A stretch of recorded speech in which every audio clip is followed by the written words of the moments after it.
2022 meeting of the Danvers School Committee. We are going to begin with our Pledge of Allegiance.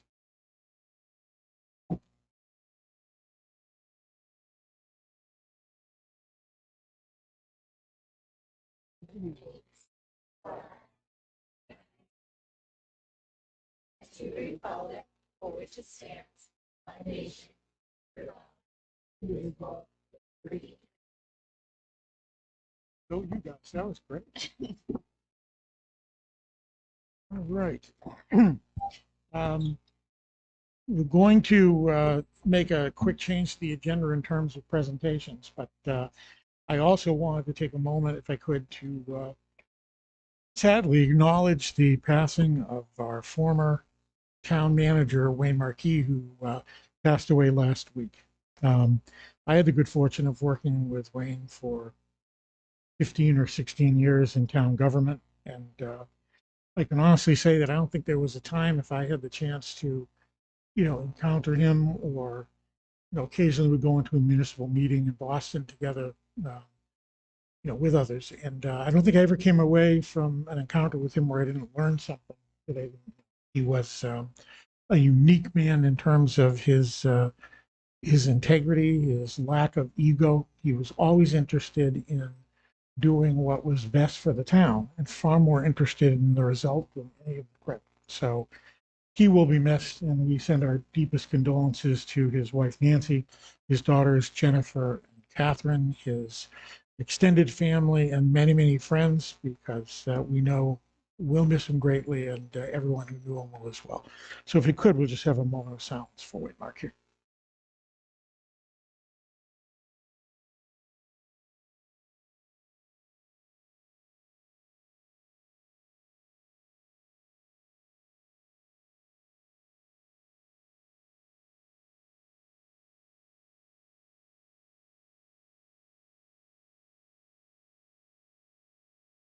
Thank you. We are going to make a quick change in the agenda, and that before we get to items of interest to the superintendent, school committee, and community, we'd like to allow the young folks who are joining us tonight to make presentations to make those presentations, and then they can get out of this heat and home early. So, Mary, if you want to take it away. Yes, we're going to start off with Great Oak Elementary School and Martha Jenkaitis School.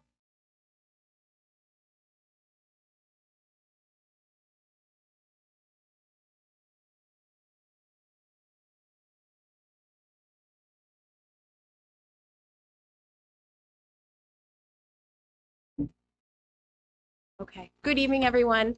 I am thrilled to be here with you tonight. My name is Martha Jenkaitis, and I'm the principal of Great Oak School.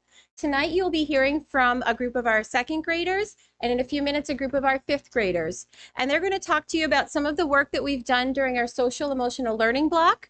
Our second graders are going to present about a project they've been working on in conjunction with Twin Oaks Nursing Home.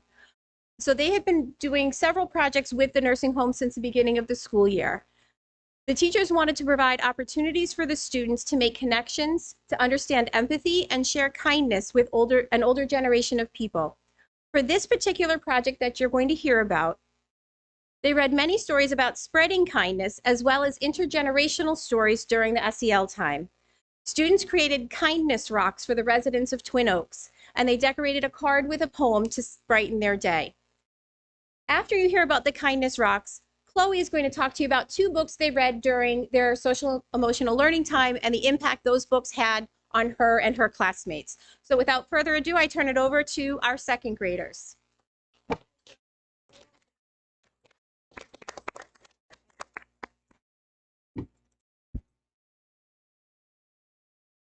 My name is Miles Gonzalez. This year in school, we did different projects for people who lived in the nursing home. One project I like, we made rocks for the nursing home. It was fun. My rock says "Just Smile." I picked it because I thought sometimes people in nursing homes get lonely. So this will remind them to smile.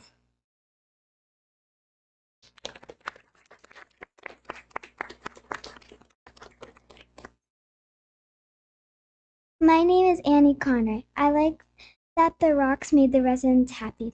My rock says love and be kind. I choose those words because I thought they should always feel love even if they're not with their family a lot.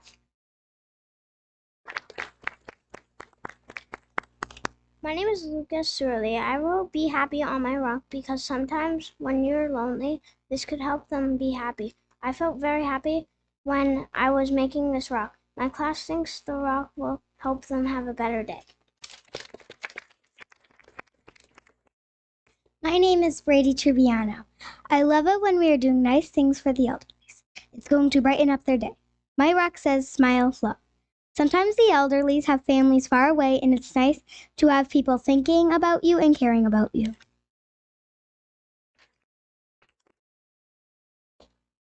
Hello, my name's Camden Ken. On my rock, I wrote the word smile. I wrote this to remind people to smile. It brings happiness to others.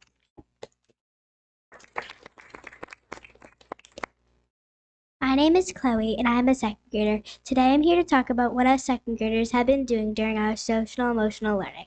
The first book I'm here to talk about is Ruby Bridges. She was a kid of color. That means she was a kid that was black. Back then, everything was different, and black people were not allowed to be with white people. When Ruby was 6 years old, she was the first black student to go to school for white people.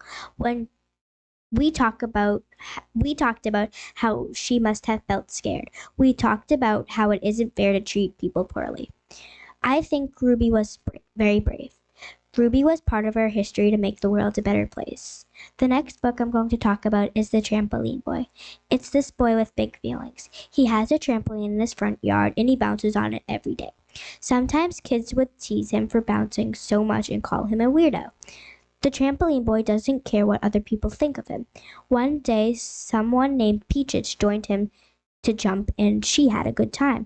When he and Peaches jumped, she can see the world from up high and understand why he loves to jump so much. My class likes this book because it shows us that we should be accepting of others and that we should do what we like to do. It's important to treat everyone with kindness, even when they like different things than we.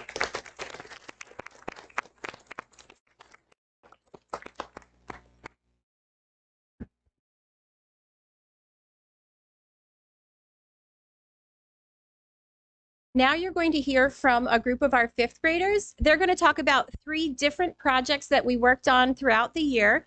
Our first 2 presenters, Reese and Grace, are going to talk about their I Am poems. Kyrie is going to talk about some work they did called The Colors of Us. And Ian and Shiley are going to share their identity webs. Thank you for having us tonight. Grace and I wrote these I Am From poems during SEL or Social Emotional Learning time. My name is Reese Colombino and I'm a 5th grader at Great Oak. I wrote the poem because it builds on the I Am From project created by George Ella Lyon. George Ella started the project as a way to include more diverse voices everywhere. I put the poem in my own words as a way to express who I am. The experience was special to me because it gave me time to think about what makes me me. The activity gave me a way to celebrate who I am with my friends and learn more about who my classmates are. Here is my poem. I am from skiing, the wind whipping in my face. I am from the glistening ocean of Maine, smelling the salty air. I am from my parents' loving words. I am from Every Day's a Party. I am from pine cone filling the air on Christmas morning. I am from special days with Nanny and Peppa. I am from visits and warm smiles from Mama and Odie. I am from New Hampshire. The lake house has always been my home. I am from my house, warm and welcoming. I am from dance, expressing my feelings. I am from singing in the shower and everywhere else. I am from reading every day is an adventure. I am from celebrations with my loving family. I am from my brother Ryan, smiles, hugs, and playing with him. I am from amazing friends. I am from my grandpa's visits. He may not be here anymore, but he's in my heart. I am from my dog Bailey and then Riker. I am from the best life. Thank you.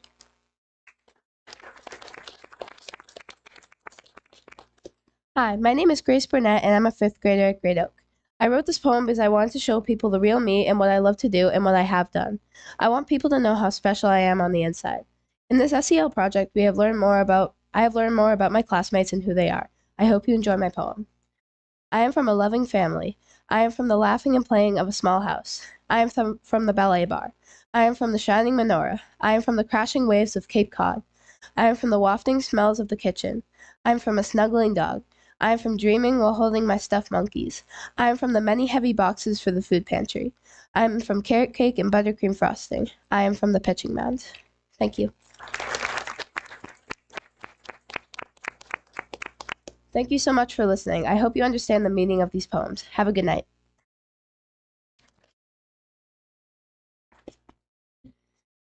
Hello, my name is Kylie and I'm in the 5th grade.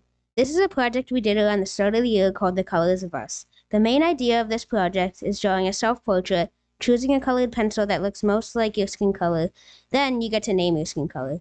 When we finished, we put them into a book to celebrate all the colors that make up our class. I had seen the colored pencils before, but it was really cool to finally get to use them in a drawing of myself. I like this project because it lets us show the outside of us, but also the inside. I named my skin color Cinnamon because I'm mixed race, and I thought cinnamon looked very similar to my skin tone. This project gave me and other 5th graders a chance to express themselves. Thank you for listening. Good night.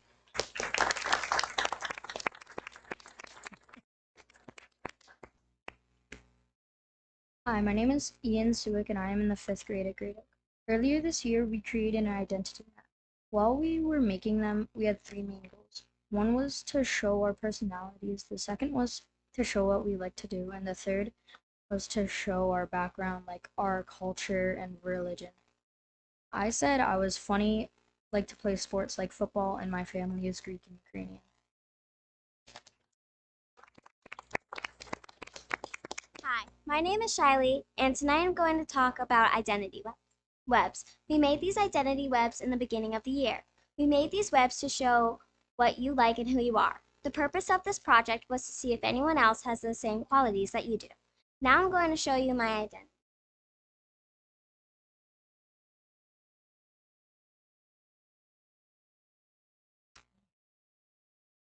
A few important characteristics for me would be culinary, because I want that to be an occupation of mine. Another big important role in my life is that I'm adopted. I chose this characteristic because it is one way that shows I'm different. One last main characteristic is that I'm a Girl Scout. I love to help people. These all connect with me because these traits make up who I am. I chose this piece to share with you because I had the most difficulties with writing who I am and who I hope to become.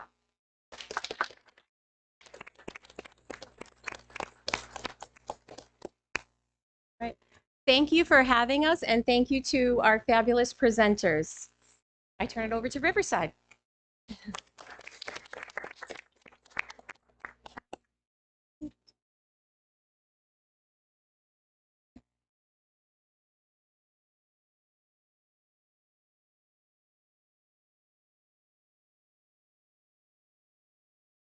Good evening. Thank you, school committee, and thank you, Ms. Wormers, for having us this evening, for having Riverside. A huge thank you to all the Riverside families who are here to support your students. We're excited to hear from you. At Riverside, our motto is pride. Some of our student council members are here tonight to share what that means to Riverside. And at this point, I'd like to turn it over to Ms. Kara Perillo. Thank you for leading student council at Riverside. And I also just want to acknowledge there's other Riverside teachers here as well, and Great Oak teachers. Thank you for being here and supporting your kids.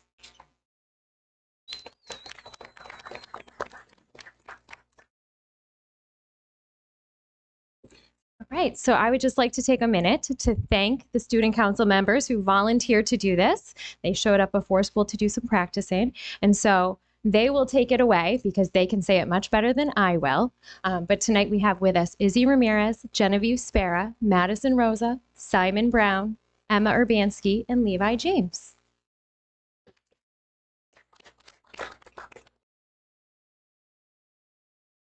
At the beginning of the year, we applied to be a part of Student Council. Our goal is to bring our school community together through planning fun events like theme days, and to also give back to our local community through doing collections and fundraisers. Tonight, we would like to share with you how Riverside shows pride. At our school, each letter stands for an attribute we try to uphold. P is for being positive, R is for showing respect, I is for including others, D is for doing the right thing, and E is for putting in effective effort. We hope that you can get a glimpse into what it means to be a Riverside Rocket and show pride.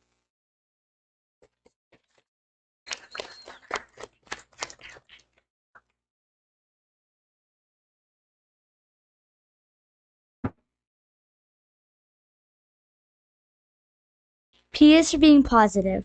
At Riverside School, we try to find the positive in each day, as well as encouraging each other to do our best. That means having a growth mindset and realizing even if we don't know something now, we can work to grow and learn. We asked our current fifth graders to share what makes Riverside a positive place to go to school. You can see some of the answers on the screen, but what stands out the most to us is that students feel safe and supported at school.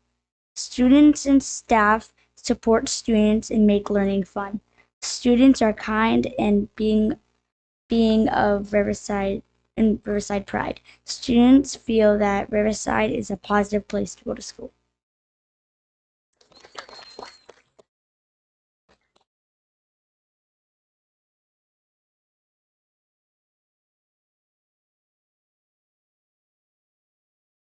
R is for showing respect. At Riverside, we believe that all students and staff should be treated with respect.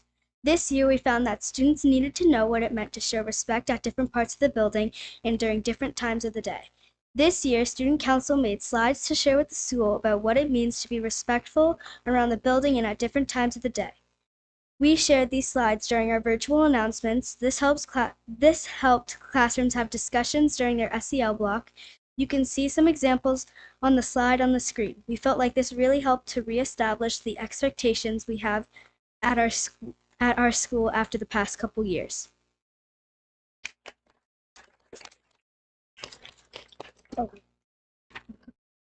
I is for including others. This year we spent our SEL time talking about our identities and what makes us who we are.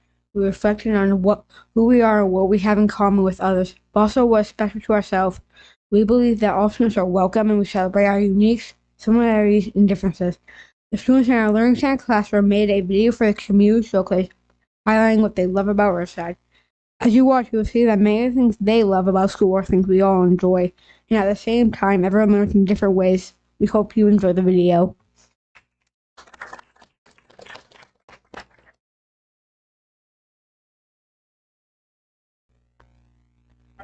My name is Sarah, and my favorite thing about school is math. My name is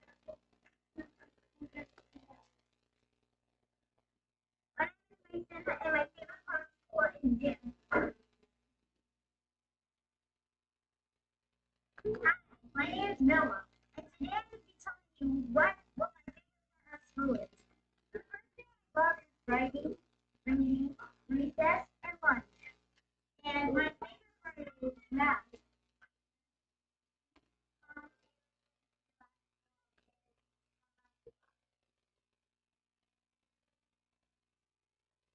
My name is Luciana. I'm a superhero. I love art and I love Juice. Anything loud.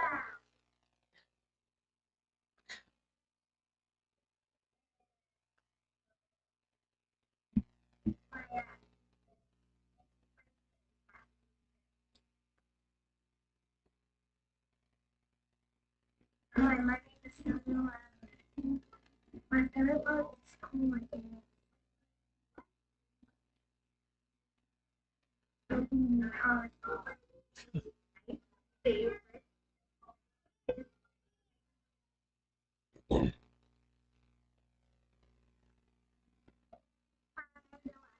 like to play. I like to play tag when you only have it.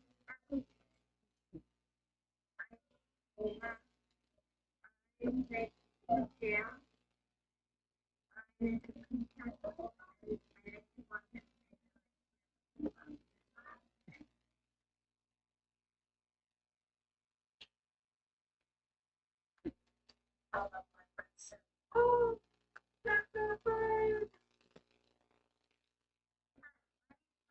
I love my work.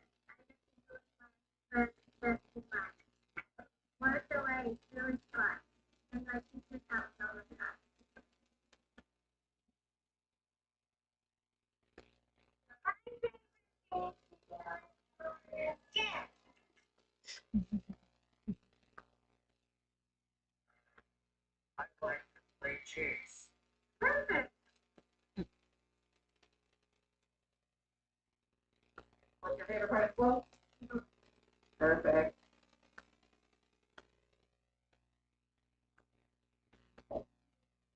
My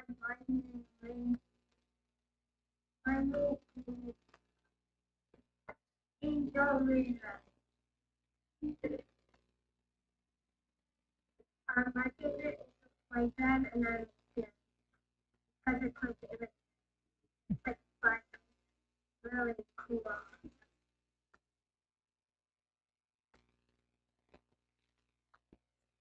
My favorite recess.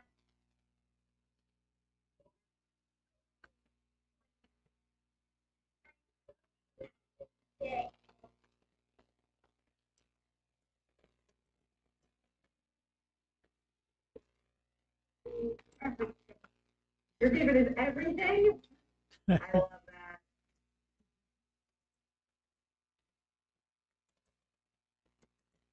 What is when I'm going to come on?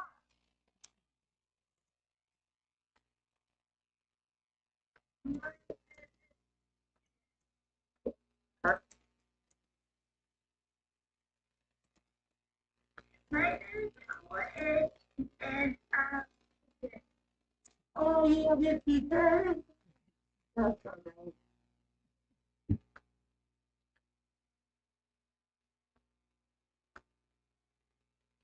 I didn't know from daddy, and then come into school, and then from school, and then start on play. And sit on desk and listen to his cat.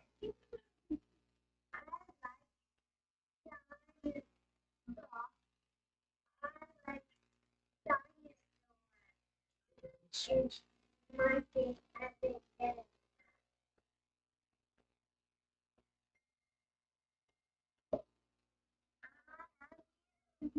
I love playing the blue.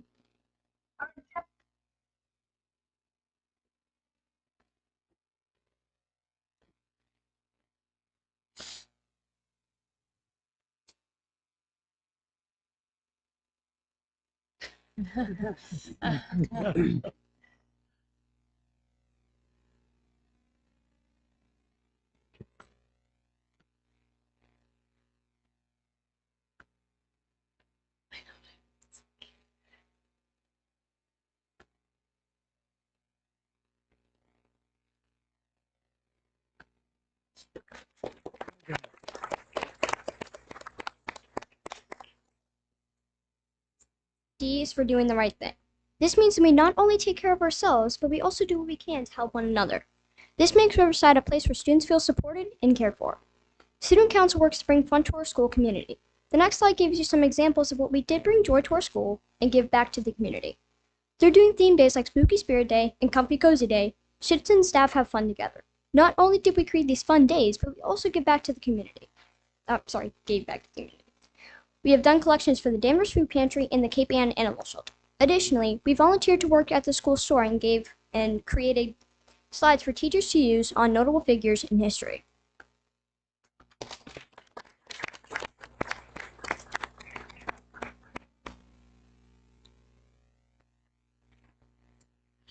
Finally, the E is for putting an effective effort. At Riverside, we always encourage each other to put in our best effort. We talk about how to do this during our SEL block and throughout the day. That often means using resources and strategies to problem solve. It might be during math or reading, or the playground at recess, or in the cafeteria during lunch, or during art, music, and physical education. This year, we highlighted some of the work during our community showcase. The slide gives you a picture into some of the work highlighted during this year's showcase. Chorus and band performed, classrooms showed off math project and science experiments. Art was hung around the building, and even Coach had events in the gym. It was a fun way to celebrate all we've worked on this year. We hope this shows you what Riverside Pride really means and why we are proud to be Riverside Rockets. Thank you for listening to our presentation.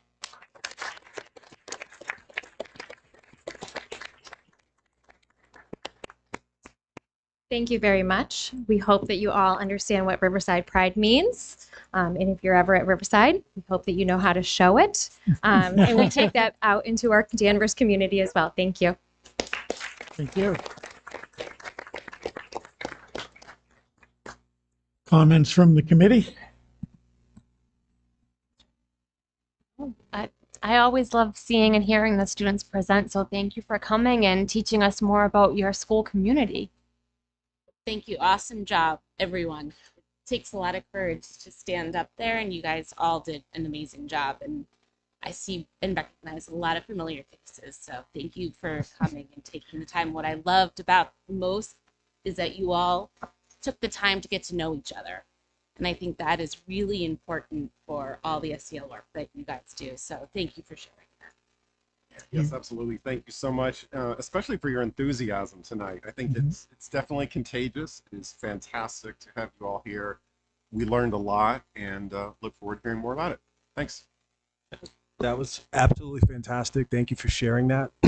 And please keep that with you, because what I want to share with all of you is that even though we're all grown-ups and in corporate America today, this is what adults have to be reminded to do on a regular basis.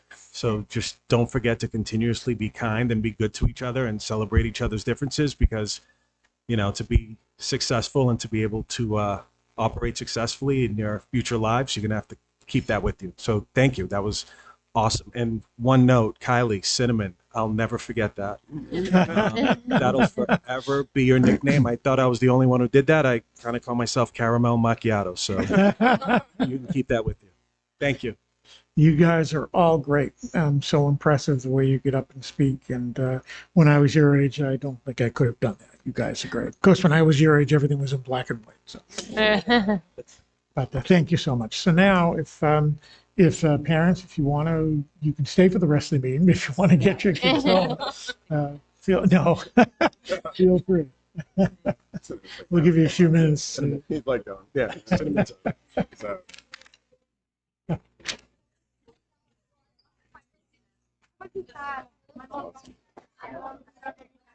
Really good.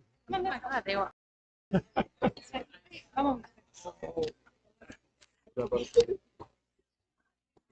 Nicely dressed. Bye. Cinnamon. Congrats.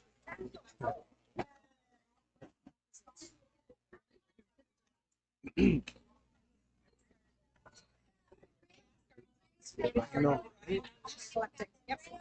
I sent some photos. For you. Yeah. Yeah, I know. Right. We need the SEL stuff that they have for the kids. That's exactly right. Exactly.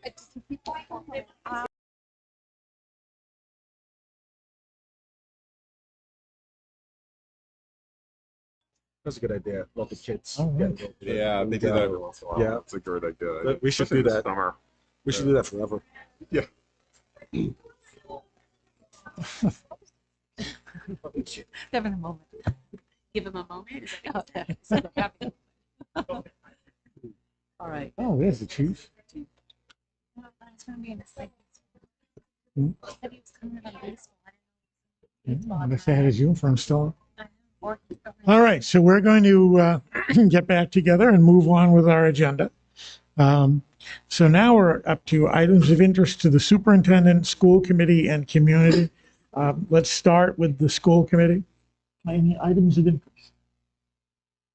Can I just make an acknowledgement? Yes, absolutely. I think it's just more of a call to action to our community. I think it's really the time of year to acknowledge all the hard work that our teachers, administrators, aides, crossing guards, bus drivers have done for us over the year. I know a simple note of thanks can go a very long way. I often send them and I'm blown away by the appreciation that I get. So I just would like to pause and ask the community to reach out to 2 people just to give a little note of thanks to them for the school year. An excellent idea. Anyone else? No, I would just like to comment to Adam and his team and the superintendent. Graduation was really, I think, a spectacular success Saturday. Just could not have gone better. The weather was great. The kids, remarkably close-knit class. They seem like the kind of kids who would chip in to have a mariachi band follow their principal around. I know. Yeah, so it was really wonderfully well done. So kudos to you and your team, Adam. All right, that's, I think, it from the school committee. Anyone from the community wish to be heard? Okay, no? Let's move on to the superintendent. So at this time, I thought we'd do a quick update on safety. Sure. Of, what happened at the Robb Elementary School. I think it's safety's been on the forefront of people's minds, and so we wanted to give a quick update. We've gotten a few emails, few from the principals got a few, and I got a few at my in my emails as well. So we have worked closely with Danvers Police officers to develop in 2014 so an enhanced lockdown procedure that is the core of our safety program in the Danvers Public Schools. So tonight I'm going to just talk to you about the enhanced lockdown procedures, some security that we have in place, and then the safety equipment and technology. So in 2014, Danvers Police, along with Danvers Public School administrators and teachers, developed the enhanced lockdown procedures. It was a kind of a tweak from the ALICE procedures. We didn't adopt ALICE fully, but we took and made what we call the enhanced lockdown. So that has 4 components to it. Has an enhanced lockdown. You can evacuate, you can communicate, or you can counter and distract in case you end up in an encounter with the assailant. So the goal of it is to utilize the natural reactions of the individuals, like kind of building on that common sense of the situation. So making choices in the moment. We're trusting people to, make choices in a situation where no single protocol is really effective. This doesn't come just through common sense, though. It comes through training. So we do trainings we've done major trainings when we first brought on the protocols, and then we do refresher trainings at the start of the school year. And then we have drills both in the fall and the spring to review those procedures so that you start to build some of that muscle memory about how to react in those situations. So that's our enhanced lockdown procedures. For security, we've had meetings as administrators and the administrators then with the teachers to talk about 2 areas where we really want to kind of re-emphasize our efforts. One is the entry and exit protocols that we have at the schools. That we are, all exterior doors are locked. We talk to people about not having the doors propped open, so that has been a real renewed emphasis on that this school year. Visitors must, sign in at their desks. We use the Raptor system where we run their licenses and they get their badges with their picture on it, and that we have them sign in at the front office with an administrative assistant or at the greeter desk here at Danvers High. So, and then we also have safety equipment and technology. So we have cameras in place at all the front doorways and an exterior doorway. And then at some places, some of the schools were able to have additional security cameras around the building. We have the access control front doors where we buzz people in and out. We have classroom doors are locked at all times, and we have magnets in the doors so that if it comes to time that we have to have a lockdown situation, then they take the magnets out and the door shuts and the door's locked. So they're able to do that, and then they get into their enhanced lockdown procedures.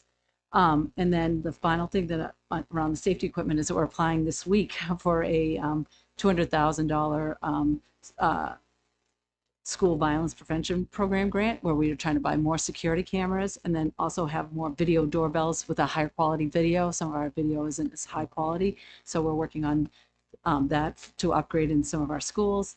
And we're working on and getting additional cameras around in the middle school and high school, and then some of the elementary schools as well. So if we get awarded that grant, we'll have Jim Sullivan here to explain to you what are those additional numbers are.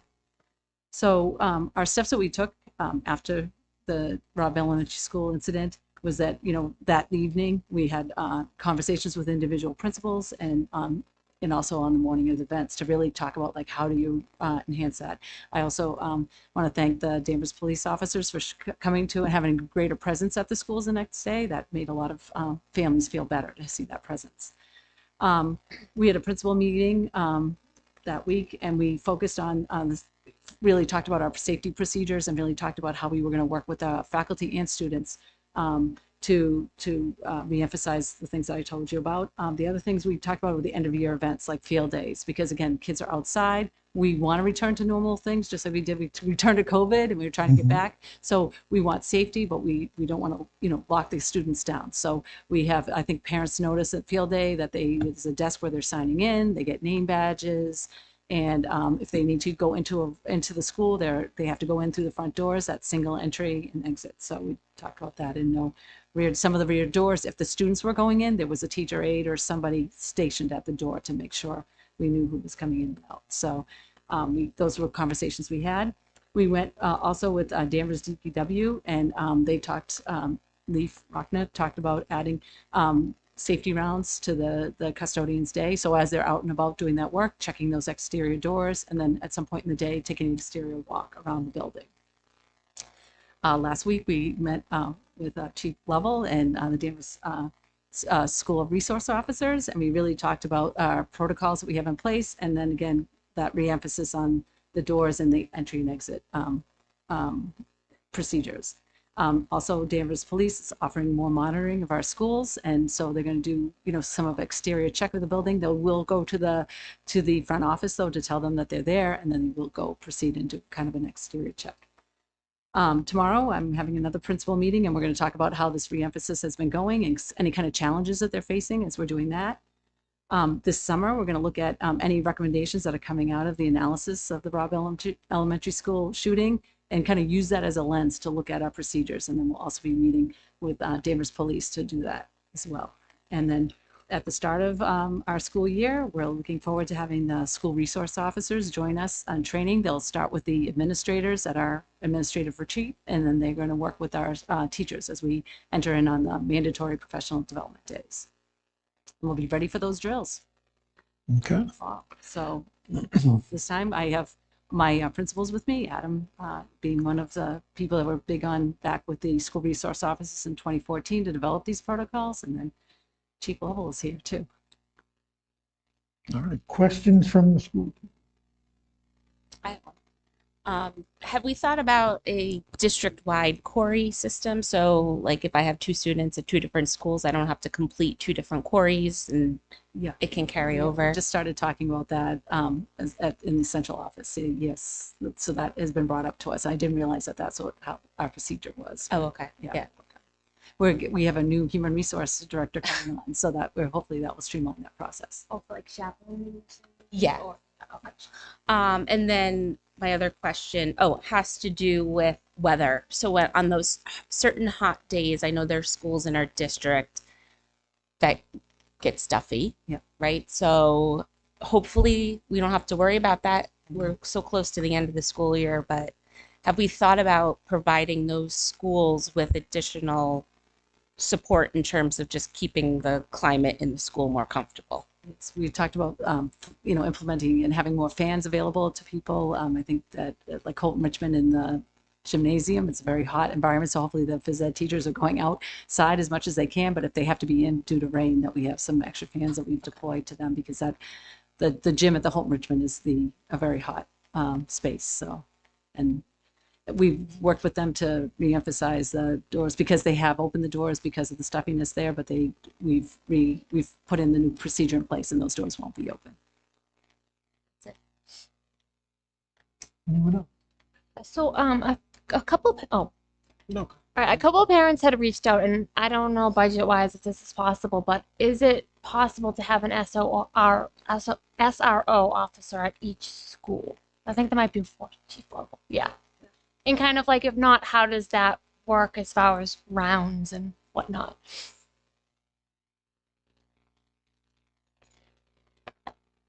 Good evening. So right now we actually have 3 SROs. One assigned Essex Tech full-time, one assigned here to the high school full-time, and Officer Skane is assigned to middle school full-time.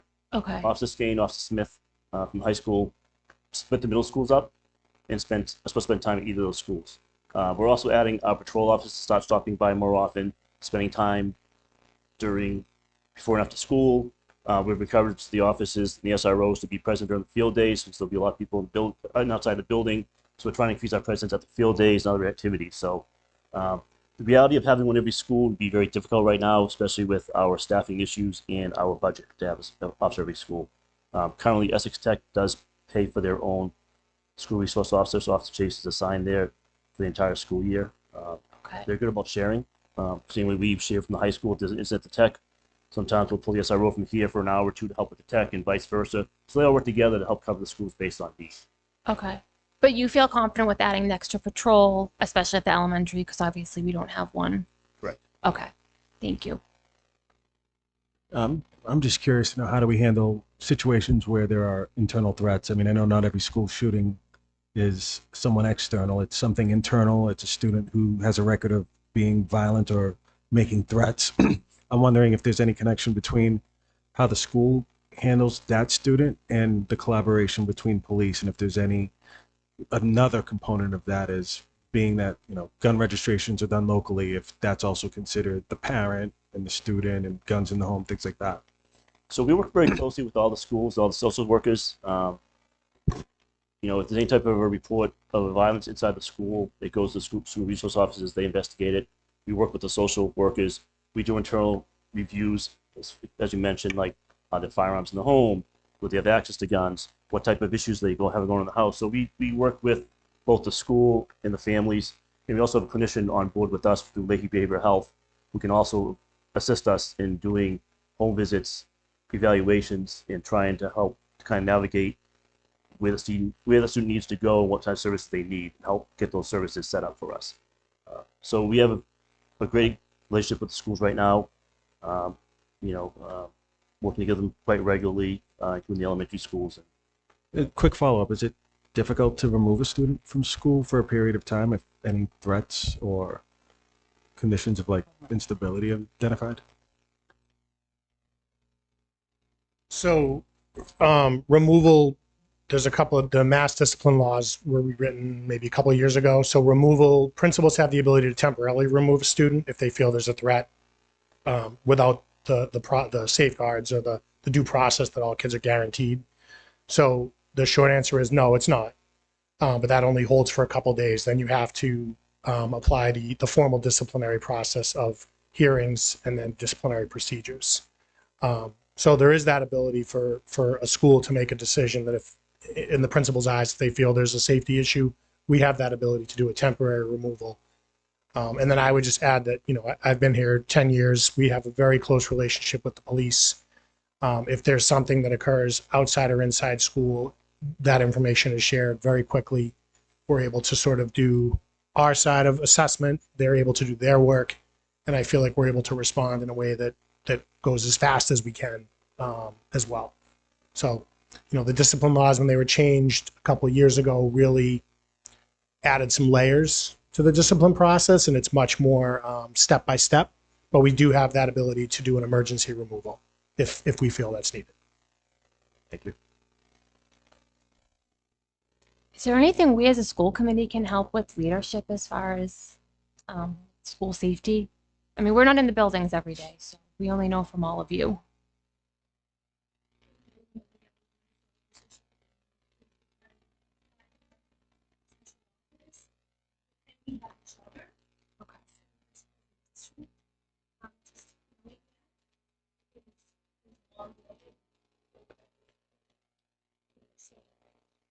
I would just add to, if oftentimes information comes to people when school's not open, people shouldn't be hesitant to call the police department. They're there to help people. And I know sometimes people might think, well, I'll just call the school, but if it's 10 o'clock at night, they're open 24 hours a day. So, and we have that close relationship. So even if it involves a school situation, anyone in the community they shouldn't hesitate to reach out, whether it's the schools or if we're not available to the department. That's what they're there for. I think sometimes people get a little nervous that might be too strong of a step. It's not. I don't want to speak out of turn, but I mean, we've always talked about that there's a good partnership here and they're here to help as well. And I'm sure there's like a chain of command with teachers. If I hear something, I'm a Danvers High teacher that I'm supposed to call Adam. This is how, if it's on the weekend or something, I'm sure you guys Yeah, I all mean, I have think that internally. internally we have Yeah. systems in place to again encourage that that communication. People know our staff knows how to access us. But again, too, if there's something that happens where you can't get somebody right away and you feel you need that, that's what they're there for too. And our staff all have the the business line as well. We encourage them to have that in their cell phones as another way to connect if needed. So Are students reminded of that, just as students are on social media and like if they hear things or see things and they're I reminded? think most people, in their daily announcements, they're probably sick of hearing it right now, especially, but I think we try to, reinforce that. I think also having the SROs in the building, that's kind of I think one of the reasons why it's a good thing. It sort of allows them to have access to a police officer in a little different way. The kids build that relationship and it pays off. Kids are comfortable, I think, to come forward. And we do try to reinforce that with kids, across the schools, but also in interactions that we have with kids, whatever it might be. So it's a message they just need to keep hearing and hearing. No questions. First of all, thanks for coming, Chief. We appreciate it. Yeah, I mean, what happened at Uvalde is just if it doesn't rip your heart out, you don't have a heart. And our prayers certainly would go out to the families who were involved, and I've suffered terrible losses. And it's obviously one of the challenges we face and one of the challenges you face. It seems to me that, and we've touched on a lot of this, but the first thing obviously is what Robin talked about in particular, and Alice, is to get ahead of the curve in terms of students who are at risk or in need, or persons who are at risk or in need, in terms of trying to identify potential issues ahead of time and to do what we can to sort of cut those off at the pass by police involvement, proper mental health care, whatever it might take. Secondly, obviously we want the buildings as secure as possible. And it seems to me that, you're doing training in the buildings, we're doing drills with the students. Can you talk a little bit, Chief, about, any concerns you have about complacency in terms of locked doors, propping doors open, letting people in the building even when they use a video system? Would you agree, complacency could be a real enemy here, so to speak, in what we're trying to accomplish? Definitely. And I think it's where it's useful when we have the drills throughout the school year, when we do the training with the teachers during the first couple weeks of school, having the officers go through the schools and doing building checks and actually addressing open locked doors. In the past, we've had a couple instances where we've found them. We've talked to the school officials, and it's never been a problem again. We've had some instances where it was actually mechanical issues, and we were able to kind of push that to be corrected and have that fixed immediately because it was a school safety issue. So us following up with the schools, being involved with the schools helps, I think, reduce that complacency. Mm-hmm. Do the folks who are sort of the first line of defense, the folks at the individual schools who are in charge of letting people in or not letting people in, do they get special training in terms of what to look for, protocols in terms of identifying potential people who shouldn't be getting in the building? How does that work? And that's both for you, Mary, and for the chief. From my experience being a Danvers public school parent, the receptionists at the front door are outstanding, getting to know the parents, the family members, and I think if they don't recognize someone, they're very good about taking the extra step. Like I said, my experience personally, the kids went to Smith, and they knew every parent pretty much either by face or by name who came in and out of that building, and they were definitely more suspicious of unknown people, which was good. Good. And in what are there regional resources we can depend on in terms of either ideas and or response if necessary?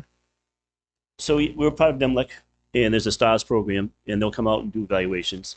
During COVID, Jeff Smith, who's a school resource officer for the high school, He was trained in crime prevention through environmental design, CEPTED. And during COVID, when schools were out, he actually went to each of the schools and did an evaluation of each school to look at issues at the buildings, whether it was, a lot of them were very minor things like better signage. So he has recommendations that he's written up and has presented to the school department to the school to review. So we do have the ability ourselves to do that as well, to kind of go through the schools. Obviously, Smith School, being a brand new school, a lot of time and energy went into safety procedures for that building. But Officer Smith is available to do that has done all the schools and can go back to the schools again if requested. Good. I guess the last thing I would say is to the parents in town, to the citizens in town, nothing is more important to us than keeping your students, your children, our children safe when they are with us. And we're going to try and be as vigilant as possible and not get complacent and never assume that, something could happen anywhere. We like to think that anyone in every town likes to think it would never be them. But the best way to prevent that is to be prepared. And so, number one, know that that's our goal as a school system. And number two, help the police, help the school district any way you can by paying attention to what's going on in your kids' lives and what their friends are doing and what people are saying on social media and sharing information. It's much better to be concerned and share that concern than to be concerned and to be afraid to share the concern for offending somebody or anything else. So work with us and work with the police, and we're all going to stay safe that way. So thank you, Chief, for taking the time to come down. Anyone else have any questions? No? All right, I guess we're good. Thank you, Mary. Thank you, Chief. We appreciate it.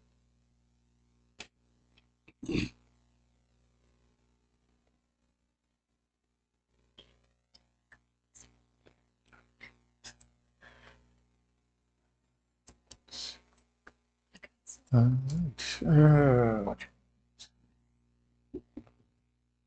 right. We are down on to post-graduation update. Did you ask the community? Did you have to do information? Oh, well, That's what I'm sorry, what did I miss? Information from the community? Oh, I did ask for. Okay, you did. Okay, I did. sorry. Yeah. All right, so then we did yep, so now we're on to Danvers High. Mr. Federico is back up. Here we go. Back up.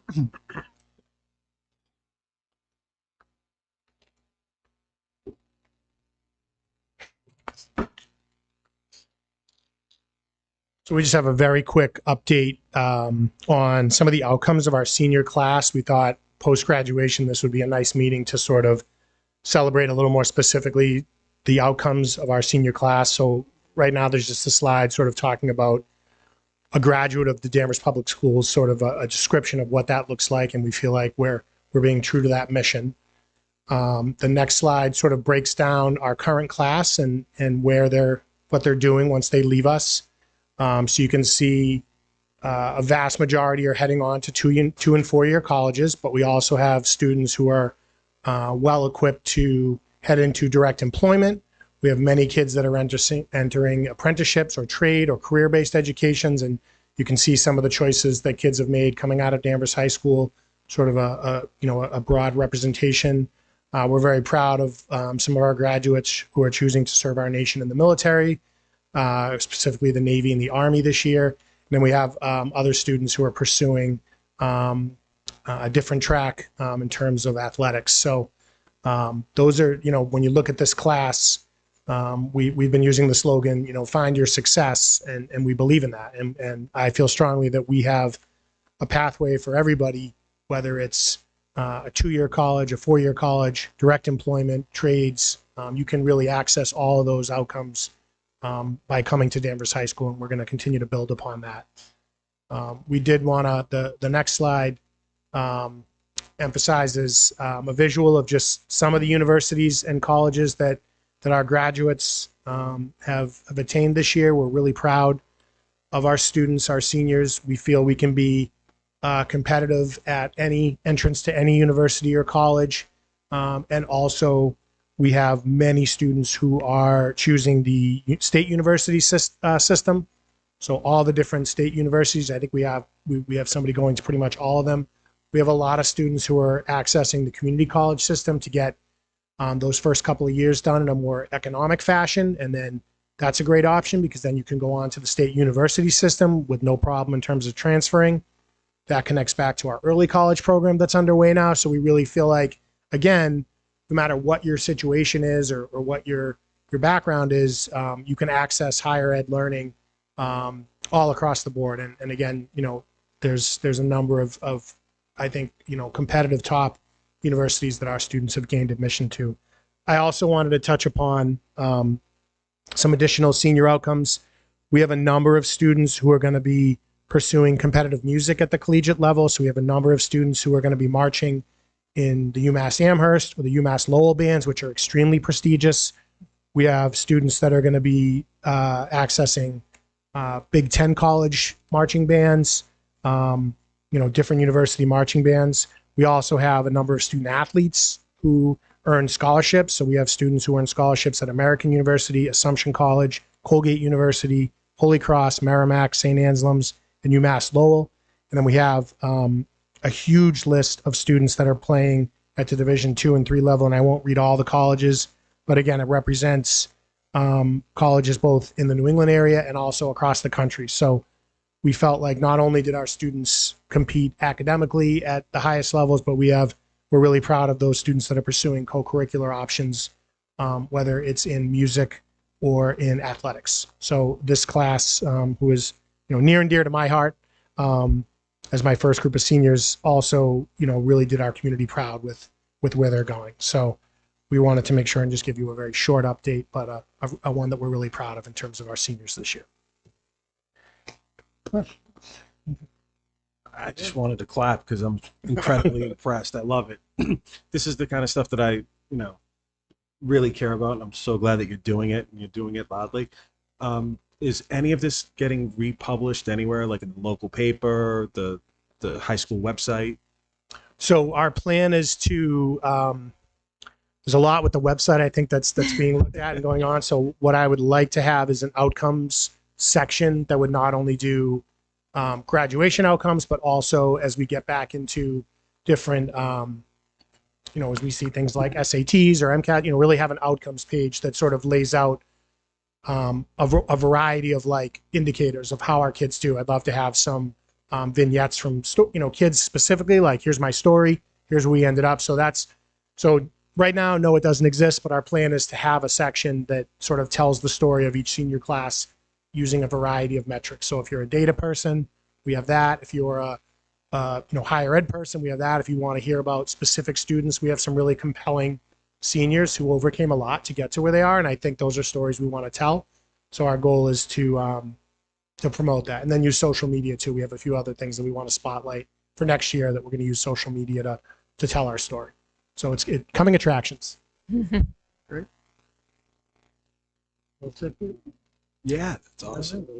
Yeah, I mean, we look at the list of colleges, so the colleges are obviously great. The other thing that we always talk about tying into is our curriculum with what the students are studying. So, for example, if you're going to WashU or Miami or Purdue, you mentioned a lot of them with music or athletics, but a lot of them are studying, the sciences and microbiology and just a lot of other terrific opportunities because they got their start here with our curriculum, and we talked about that for years. So that's another thing to sort of highlight that transition, which is we have this program. It helps you, hopefully carry through and build that passion as you go through, particularly in college in these cases. We also have one student that comes to mind. She took our first responders course, and so and then she did her internship with is it Lions Ambulance? I forget who our ambulance provider is now. Did her internship there, and she's pursuing a career in emergency medicine. So our internship program, we're looking to expand that again to build off of the coursework. So I really feel like if college isn't your thing, we can guide you with an internship. We had a student who interned with a HVAC plumbing company, and he's going to study that now, and he's going to be very successful. I'm sure I'll be giving him a call in a few years to come on down to the Federico House. So again, all those outcomes are there too. I'm really proud of that list on the board, but I'm also proud of our kiddos that found a career passion and they're pursuing it. So you can leave here in any of those pathways. Fantastic. Thanks. Well, first, I just want to thank you for Saturday. The energy here at the graduation was just palpable. It was just so positive, and I think a lot of that is due to you, Adam. So thank you for the last year of bringing positivity back to the school and to our students. It was recognized, and I appreciate all that you've done. I have a great team behind me, so I can't accept that without recognizing my team. So. And you could tell, I mean, they were just as loved as you. No offense. I'm taken. So thank you very much for all that. I have a question regarding guidance that seniors are given. Can you speak a little about the guidance counselors who are there to help them through the process of choosing the right path after graduation? So you form a 4-year relationship with your guidance counselor. We use different software and things like Naviance and programs that sort of help you as a student narrow down. You meet with your counselor. There are definitely formal meetings that are set up, and then you can access your counselor as much as you want. We try to support kids. We make it hopefully as easy as possible to take those college visits. If you need to miss school, we really support that. We don't want anyone to feel like they can't make those visits. We do a lot of on-the-spots admissions and in-school visits too. So, we have a great relationship with like a Salem State. They'll come and do on-the-spot admissions, and you'll know, immediately if you got in. So I think, for parents who are thinking about that process, we have some information. We have an informational night. I think I would just say don't be afraid to reach out to, if you're a parent, having done this twice now. It's don't hesitate to reach out either. If you're not sure, you want more guidance, or you want to kind of know where your child is, we can help support that too. But we kind of bank on the that personal relationship that the counselors have with their students. We also use Community Block to do a lot of like assemblies and check-ins now too. So it's easy for us to grab the senior class and say, we're going to do an overview of the college selection process today, and then individualize it from there. So I think we have a pretty good infrastructure for that. And that guidance counselor is key. And it actually starts now. So the juniors are working on their letters of recommendation and thinking about who to go to. So that process is underway. And I just want to acknowledge that these seniors, I think they only had freshman year as probably a quote unquote normal school year, and what they have accomplished is remarkable as well. So kudos to the class of 2022 for all their hard work. That's all I have.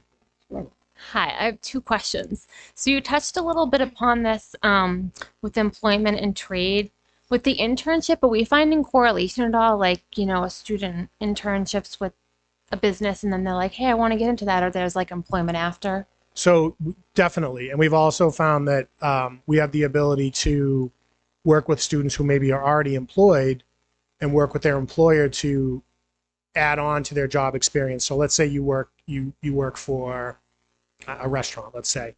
What we ask is, we need you to expand. We need your employer to agree to, show you how the front of the house works, or show you how marketing works for the business. Or if it's a restaurant, I'll use that just to pick on that, serve safe and like all the technical stuff in the kitchen. So we had another student that got a job at a bank, but then they also exposed that student to like the mortgage process and, all the other services that a bank provides beyond the teller line. So I think that it can work 2 ways. It can be sort of an accentuation of what you already do, or it can be you find an internship and it goes really well, and then it turns into a job.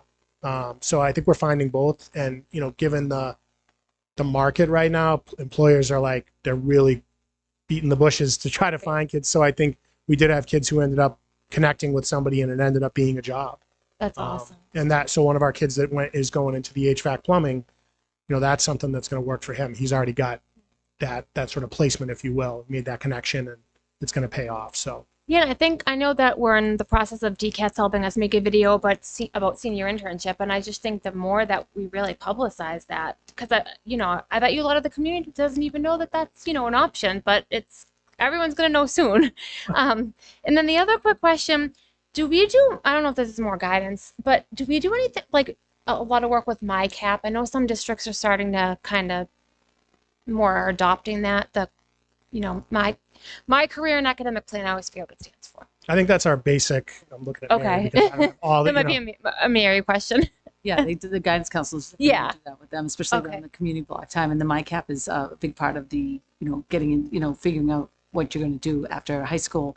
But it also is tied into like the early college program as well. Right. So they really go on to like what your post-secondary things, opportunities are as well as what you can do in Danvers High School to get you on the road. Okay, and they start like that in 9th grade usually? Okay, awesome. Yeah, they use Naviance to do Okay. And even in the middle school, they start to begin some of that career Okay. thinking and interests, things like that. All right, thank you.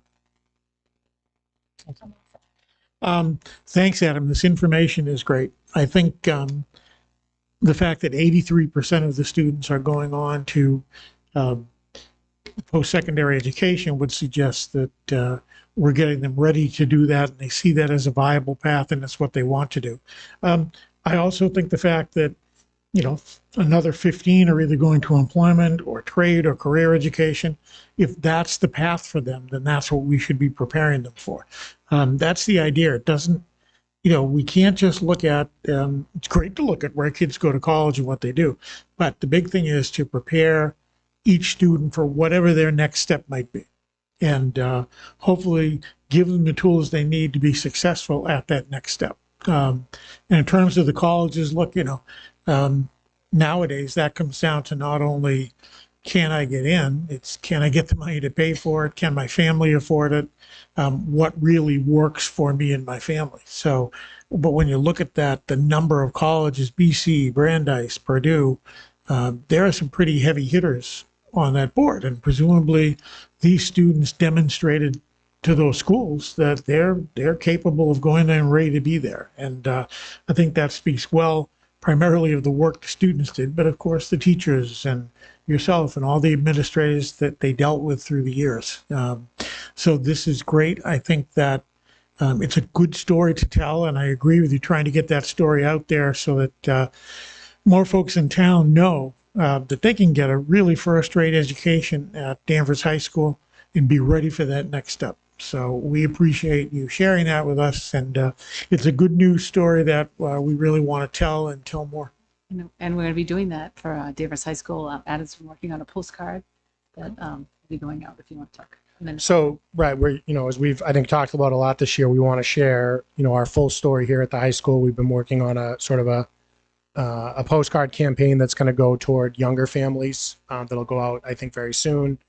So that'll be information that'll go out to, 5th grade families, 6th grade families, 7th grade families. We want to start making sure that they hear directly from us and that they understand what we can offer their students. And again, we're always open and available. So if somebody wants to come visit or come talk, they just have to reach out to us. We'll make the time, and we're gonna continue to look for ways to tell our story across all mediums, social media, direct work. We have our kids at all the field days this year, so we're trying to just find as many ways as possible to expose the rest of the community to what's happening up here, and our great students.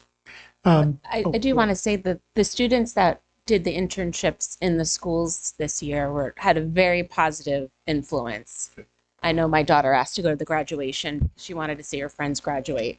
So again, I think those moments of having them come into the schools and field days and things like that do have a positive effect on our younger learners. The one thing other that comes to mind, Mary and Adam too, is it would be nice if, and I know this is dicey and it's tough to get kids to respond, but some sort of survey or other way to reach out to students, maybe halfway through their college year or at the end of their first year, and just get some feedback about how did they feel? What was their experience like? Did they feel prepared? Do they see things that we could do a little better? Because any of that would be valuable to us as a district, I think, to find out that information, and recognizing that at best surveys, any survey doesn't get a terrific response percentage wise, but now maybe in the days of email, if we keep it brief, and maybe we can get some feedback. That'd be a great idea, I think. Yeah. Yes.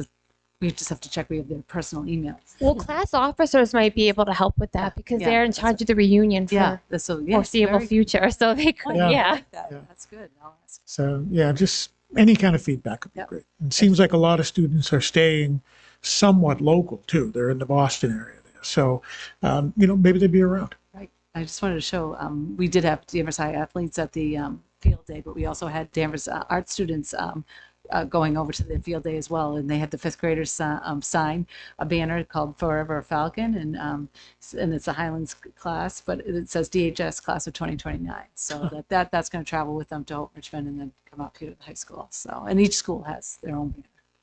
So that was one little thing we did this year. I think great. And then I think right here is a picture. Let me see if I can blow it up of the Highlands Hounds that went from Danvers High, went back and helped out at field day. Excellent. I think we're done. Adam, thank you. All right. Thank you.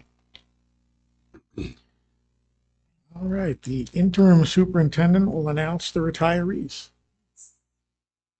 So we have several retirements this year from Danvers Public Schools, and we really thank these teachers for their years of service and dedication to our students. We'll miss them. We have some people retiring here at the end of June, but then we also have some that in fall. So I'll start by reading the ones that are retiring at the end of June here. So we have Stephanie Byland, a Danvers High social worker. We have Kathy Carey, who's a Riverside teacher, special education teacher. Marie Damari, second grade teacher at Thorpe. Scott Fields, a chemistry teacher at Danvers High.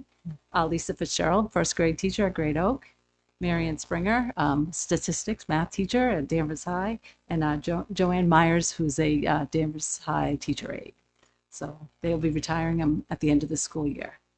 Then I have a list of people that are going to retire in the fall, so I don't think that we'll be announcing them, but they have announced it, and they came to the Deep Breakfast of Champions. So we have Cindy Gilardi and Linda Sabina, two teacher aides at long time at Holton Richmond Middle School. We have Mary Penapede, who's a teacher aide over at Great Oak. And then we have a teacher, Brenda Garabinian, speech and language, over at Riverside, that will retire in the fall as well. And then Kathy Johnson retired earlier this year. She's a teacher aide at Riverside. And then, so those are and then Dr. Lisa Dana in August 31st. Well, we thank all of them for their service to the Danvers Public Schools through the years, and hope we enjoy long and successful retirements. All right, accomplishments. All right, oh my gosh. A lot of presentations tonight. I guess it's because we're trying to get them all. So our final accomplishments, this past August in 2021, Dr. Dana presented the Danvers High priorities, and she listed out these bullet points. And I think as we went through the school year, all our presentations referred back to these points, but I want to give you a quick picture about what we did to remind you about those priorities. A lot of this work I'm going to not really talk too much about because we're going to have people come up at the elementary, middle, and high school level. So much of their work, funnels up to the district and helps us get the work accomplished. So one of the priorities was to provide ongoing professional development on diversity, equity, inclusion. I think, as I said again, as we presented to you all throughout the year, we showed you multiple experiences that we gave to our teachers. And then also for the public, that we had the elementary community learning sessions that happened in January 22. Julie Pasternak and the team really did a good job of showing the elementary families that came, like the rationale for our culturally responsive read aloud. So those were 2 nights in January. And then also another professional learning that we did with the community was the Holocaust Symposium that we did at Danvers High. That was a great 6-week program that we did. So then another priority is to recruit, retain, and diverse and culturally responsive workforce. And so we joined what's called the Massachusetts Partnership for Diversity in Education. And so I was a representative that attended the meetings monthly, and it was great because I got there was great professional development that went in there, really around the biases in the hiring process. So they gave a lot of good professional learning there. I participated in 2 job fairs for them. We had a virtual one in December, and then we had a in-person one in Milton in April, at the end of April. So that was a great job fair. It wasn't as well attended, the COVID spike had started, so not as many people came, but it was a great way to meet diverse candidates in person, and then work with others, talk to other school districts to hear what they were doing. Part of our work as a district is we joined Department of Education offered what they call the multi-tier system of support leadership academies, and we are doing the one that's called Culturally Responsive Practices Leadership Academy, which Robin, you're a part of as our district level team. Which is a team of administrators and teachers, and then a school committee member. And actually this past month we had Jasmine Ramon join us as well. So, but our problem of practice that we ended up focusing on, again, great professional development that happened throughout our monthly meetings with them, but we had to learn how to use what they have an equity planning tool. It's a long tool, a protocol that you go through when you put together any kind of protocol that you're going to put in place, or a new program that you are, to really help you look through an equity lens to see any kind of pitfalls or biases that you would have as you go to put that program or policy in place. So to learn it, he asked us to focus on a problem of practice. So we chose the problem of hiring a diverse workforce. And so we've been learning how to use that equity tool through that. So he's really helped us think about like what we would be doing in Danvers and what some actions that we can take. So from that, we worked on a protocol for the spring hiring season. So we talked about how we would work with our committees and talk about, biases in the hiring process, what we learned through the professional development. We talked about how we would use the filters on School Spring to filter for diverse candidates and ensure that those people are interviewed. So we've done a few different things. So that's resulted in, we've only hired 9 people thus far. We're still interviewing, doing lots of second interviews, but we've had 2 out of 9 of our candidates are diverse candidates. So that was great. Another priority that Dr. Dana presented in August was conducting ongoing equity audits of policies and procedures. We did take we've been looking at the student handbooks. We have not gotten through that equity tool yet with the CPRLA, that work I just talked to you about. So we are going to take more time over the summer to really look over our student handbooks. So tonight's is the first reading for that. And we'll also, as the year goes on, so that, this year we'll take the first brush at it. And then after this year, we'll be working more in that academy to learn more about the equity tool. And then so that in the school year of 23-24, we'll have more changes to hopefully have a more equity focused student handbook. Another priority was to include the history of racial oppression and works by authors of color and works from diverse perspectives in our curriculum. And I think that in other presentations, you've seen we've done that. We've increased the number of texts by diverse authors in our ELA, especially secondary ELAs, and in our K-5 programs. We've had the part of our SEL block was the culturally responsive read alouds that we've done at the elementary to really understand identities of others and understand identities of the people in our classrooms that make up our classroom community. And then we also have civics units at the elementary, middle, and high school levels that have us looking at the perspectives of history from multiple identities. And then finally, communicate about issues of racism and hate. I feel like we went as a district been working harder at that. I said we were more transparent about incidents that happened at Holton Richmond Middle School and Danvers High in November and December. We've been working with the AG's office and we've established a protocol to report any kind of harassment or bias incidents. And then we also participate in that Holocaust symposium. So we have 3 pillars that we were focused on this year. One was diversity, equity, and inclusion. And I think that, as I said, we presented a lot over the school year, and you'll hear more in the final accomplishments from the elementary level. Another pillar was coherent curriculum and instruction and assessments. And we really worked on that using formative assessments. So this year, what was different is that we hired 50 teachers to be what we call PLC leaders. They're like the small group, 3 or 4 teachers that led those teams into looking at those formative assessments and taking action based on the results of those. So we actually built in a layer of accountability with our teachers to have someone being the facilitator and working with principals at the building and curriculum directors. At the elementary level, we had a focus on elementary reading, and we worked on initially, like in the fall into the winter, implementing the Heggerty Phonics program and the use of decodable readers at K and 1 and 2, K1 and 2. So those were big additions since we started the school year, not with those programs, but we implemented as we move forward in the school year. And then finally, the safe and supportive learning environments. Again, we did lots of work over the years to tell you. I feel like the students get up and say it best for us. So we had every student presentation that we had, they just really showed you how they really formed together to make that safe and supportive learning community. So at this point, I'm going to turn it over to the elementary principals and have them report on their final accomplishments.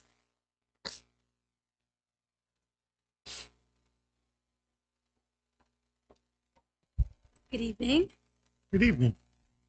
Tonight gives us the opportunity to share the work that we have been engaged in and the work that we have accomplished across all 5 elementary schools.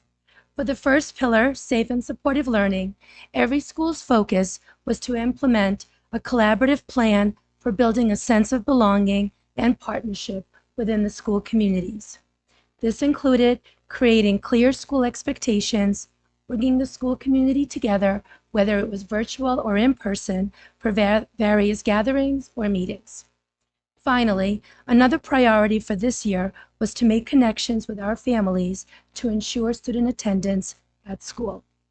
Each elementary school has included specific details in their school improvement plans in creating a safe and supportive learning environment.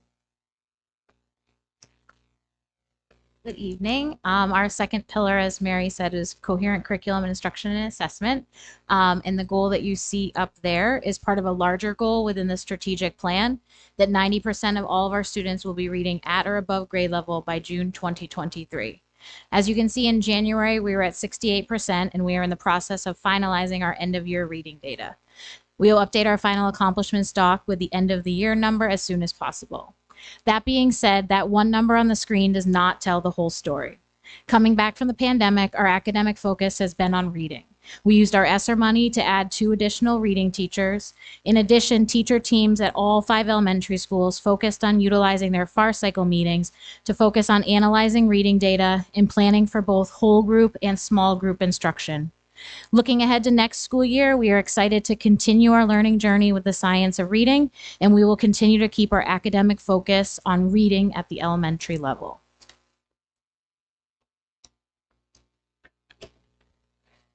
The final goal that was common among all 5 schools was around our diversity, equity, and inclusion work. Throughout the school year, the teachers engaged in building classroom communities, developing community agreements, and engaging in identity work with their students. You heard about some of that work earlier this evening. Additionally, teachers read multiple culturally responsive read-alouds with their students, and new civics units were implemented in grades 3 through 5.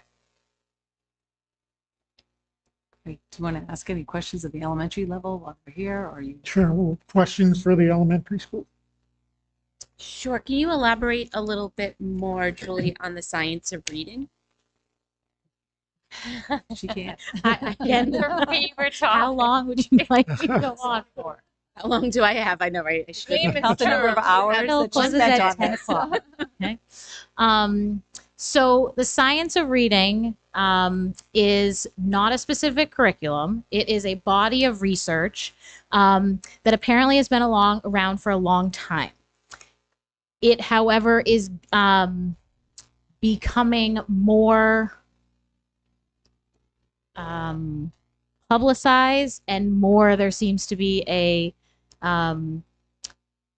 the information and the research is becoming more publicized, and it's been in the news a lot. It's been in the New York Times.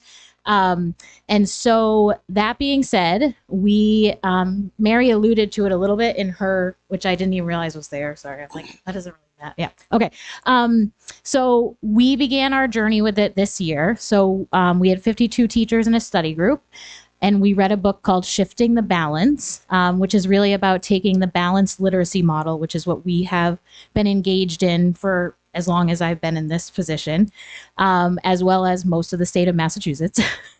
And it's taking that practice and thinking about the research that is out there and how do we shift our instruction to match what we now know about how students learn to read.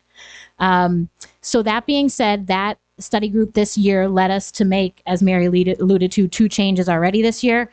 We adopted Heggerty, which is actually a phonemic awareness program. So we have Foundations does phonics. So what we learned in the study group, and I'm not really a reading person, but I think I'm becoming a reading person, which is a little crazy. Mary's like, "Whoa, you're going in." So there's phonics and then there's phonemic awareness. So phonics is the print part, right? So like A, and then you see the letter A and you can write the letter A. Phonemic awareness is the sound part. So and you have to have both. But what's very interesting is that the phonemic awareness part develops earlier. Okay, so phonics should be like right behind the phonemic awareness part. So because if you think about kids, they're learning and they're speaking what they can understand sound wise, like what they can clap out in a word it goes further along than what they could actually spell for what a word says. Does that make sense? So they have to have phonemic awareness and phonics. So we implemented in the middle of the year, we implemented a phonemic awareness program, which is a little unheard of for us to adopt a program sort of in the middle of the year, but we saw the need. We'd read the book and we knew we needed to do this. And anytime I say, this is what we've read and this is what we've learned and this is what we need to do for kids, all the pre-K through 2 teachers say, give me the book, I'm on it. I'll start it next week. So there was a lot of positive feedback from that program. We also then got to part of the study group where we learned about different types of text.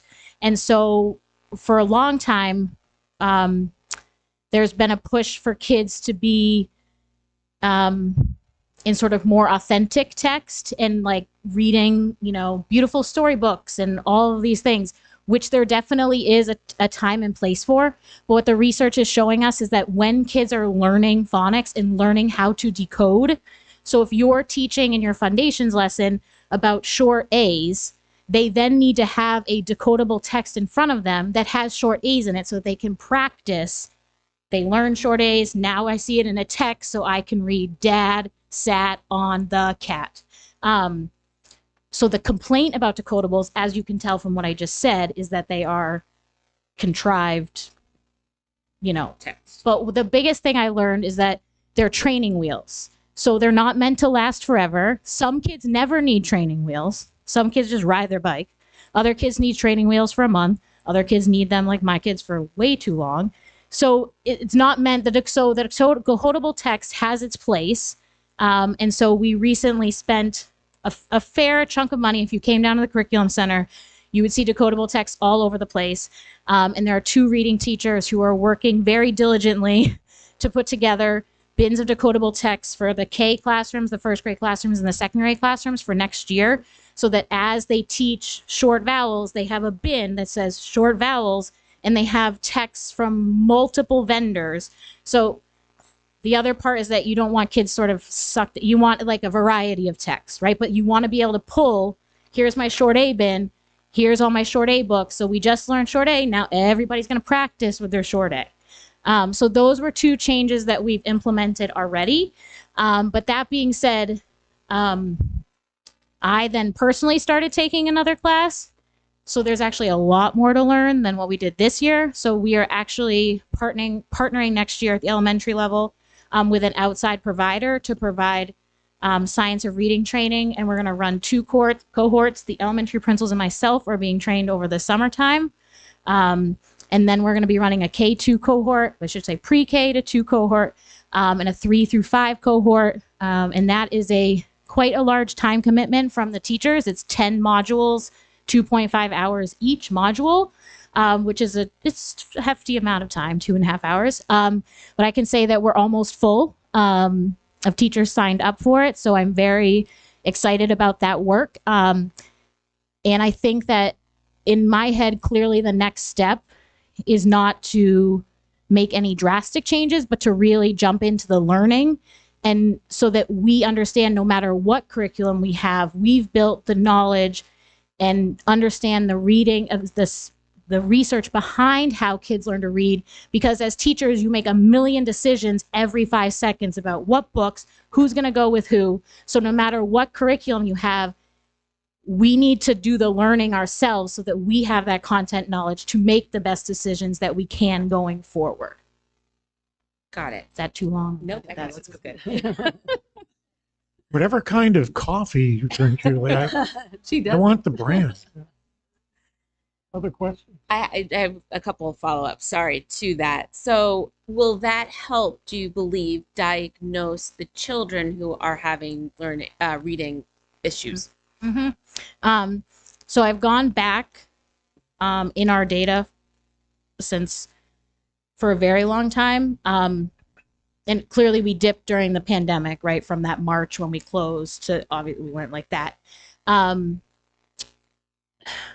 We were on like a slow gain. But I think based on everything that I've learned and that we learned together this year, what we really need to do is, the research is very clear that what K and 1 kids need to be able to do, like it's super clear coming out of K, you need to have phonemic awareness and you need to know your letter names and sounds. And if you have those pieces, you're set up for first grade.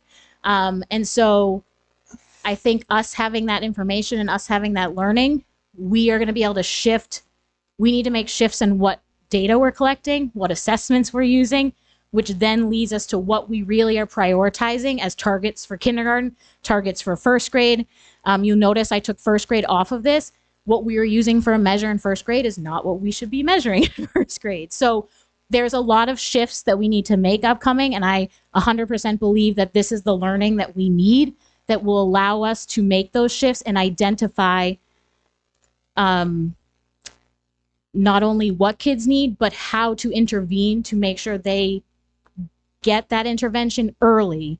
As the research shows that with the right instruction and intervention, 95% of kids should be able to read no problem. And we're not there. So we need to make shifts and we need to make changes, but that starts with us learning what that is. Of the 68% of students, so whereas I'm assuming you're going to dig deeper into where that gap is, and do you have a hypothesis of a grade that's driving it, or anything specific that is driving what's missing right now? The older grades are mostly back where they were pre-pandemic. Our youngest learners are it's taking longer to get back to where we would have traditionally been. But again, I feel like we're headed on the path to making sure that we know exactly what kids need, the pieces kids need. And I think for a long time, and I'm just as guilty of doing this, is saying, oh, when they get to 3rd, 4th, and 5th grade, it's a reading comprehension issue. But really what I've been learning is that when it's not really a reading comprehension issue. You need your decoding and you need language knowledge in order to do your reading comprehension. So when we say there's a reading comprehension issue, there's actually something you have to back the train up. And there's a missing piece that happened back that we need to identify, remediate, so that we have that missing piece in place. Does that make sense? So I think all this is going to become, I've learned a ton in the last few months. I've bought 1,000 books. I've read 1,000 books. And I think the teachers are excited. I'm excited. By the fact that on June, 2 weeks before the end of school, I can say, okay, who wants to do these 5 hours of learning? Here are the dates for next school year. But I know if I don't get people signed up now over the summer, it'll get lost, whatever. So I think people are excited, and we need to know what we don't know so that we can make a stronger plan going forward. And then I know the goal math was not part of a curriculum goal, but is there any acknowledgement of math and how we're trending? Yes, so we spent a large portion of today talking about our goals for next year and how do we make math have its place in the elementary land. And I think honestly, coming back from the pandemic, we kept the focus on reading. And we really kept the focus on the SEL, like you heard, and the reading as our two major pieces. But our plan for next year is to really bring to the forefront our math work, and keeping that streamlined and rigorous, and using our data process. And we're thinking about using sort of our data teams to really focus on the math piece, because we feel like we have avenues of looking at reading data. We may need to add a few more things to that, but we have that structure in place in terms of reading. So we need to make an equivalent structure for math. But it's very interesting reading more about math, which we've also been doing, and thinking about the similarities between what we're learning about the science of reading and then the math. And when we're thinking about a kid who's struggling in 3rd, 4th, and 5th grade, there's usually a missing piece that you need to go back to and dig deeper in from previous years, that's actually causing the issue. So there's some similarities at play, but math is going to come back to its, we're ready to, we were talking about that today. So yes, it's still there. Well, I think as the reading skills develop more, I think you're going to find that in math and all the content, because you have to have the basic literacy skills. So I think starting with the reading was the way to go. Mm-hmm. Yeah. Can I ask a question before you back away again? No, because I love the enthusiasm, and this is like near and dear to me personally. So I did some research on science of reading as well. My question to you is, I mean, as a parent with a student in 2nd grade who was struggling with reading, the conversations with the teachers changed. My daughter's reading exponentially improved as the year went on.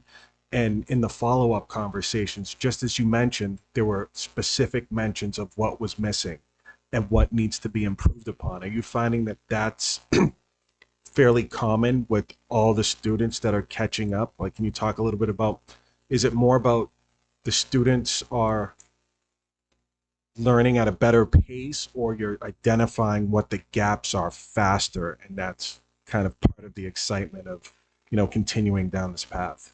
I don't think there's one particular reason, but I can say that a few things have been happening. One, having the additional reading teachers has been amazing. I honestly can't imagine what this year would have been if, we needed a army.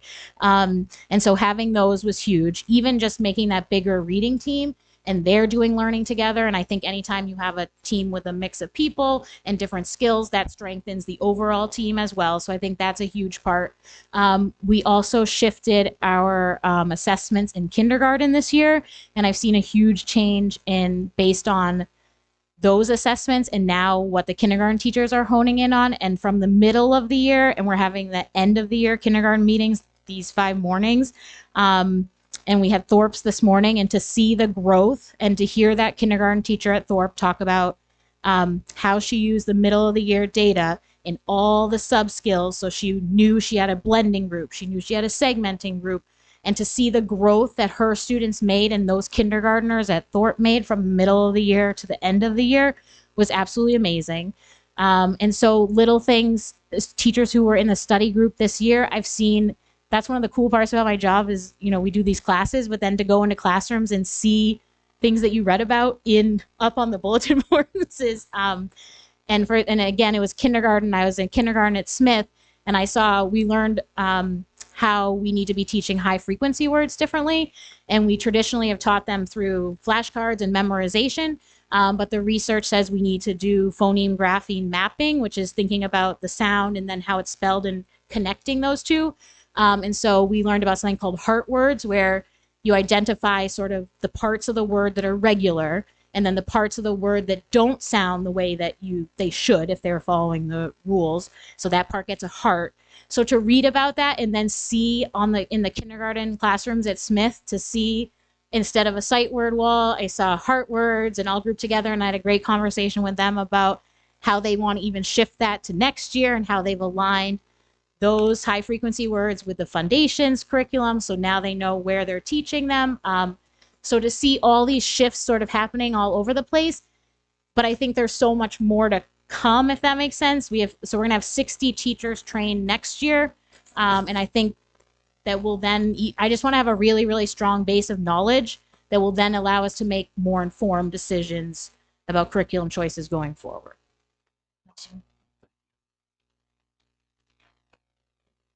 Anyone else? Almost set.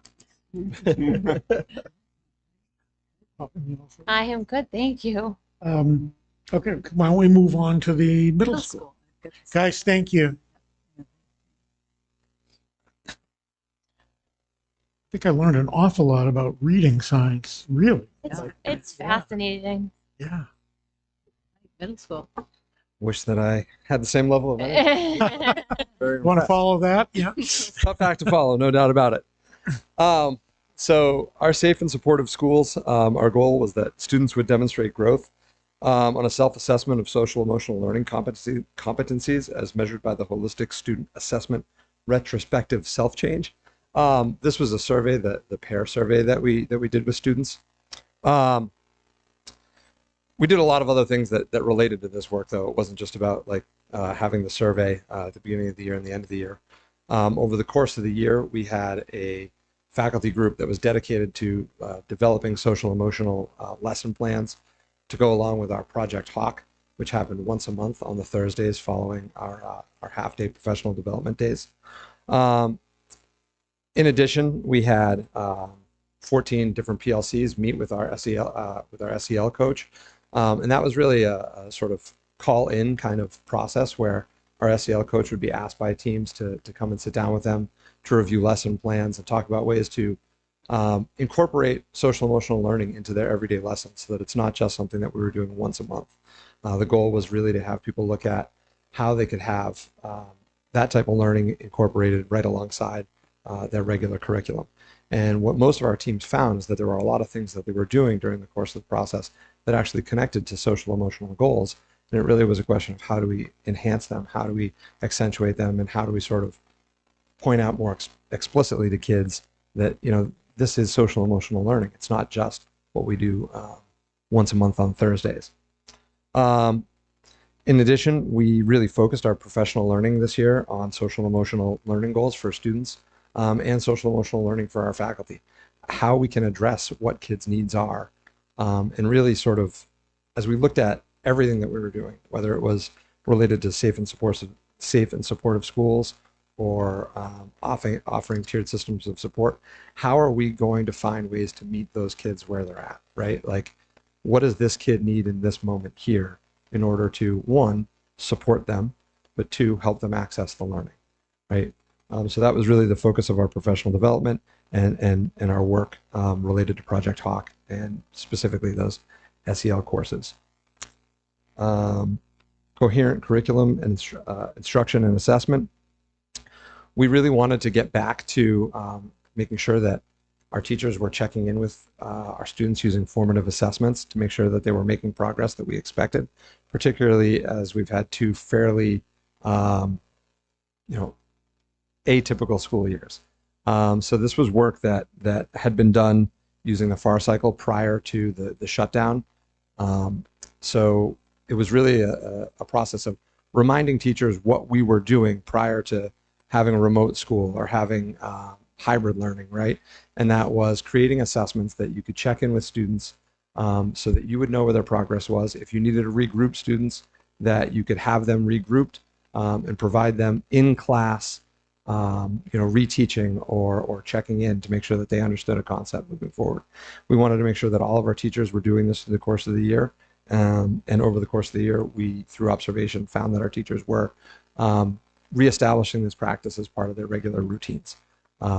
It's going to continue to be a point of growth for us because not only did we realize that like teachers hadn't necessarily been in the habit or routine of doing that for 2 years, but there's work that we have to do with the teachers that have come in over the last 2 years in order to really understand the process that we're talking about to make sure that they can engage in that.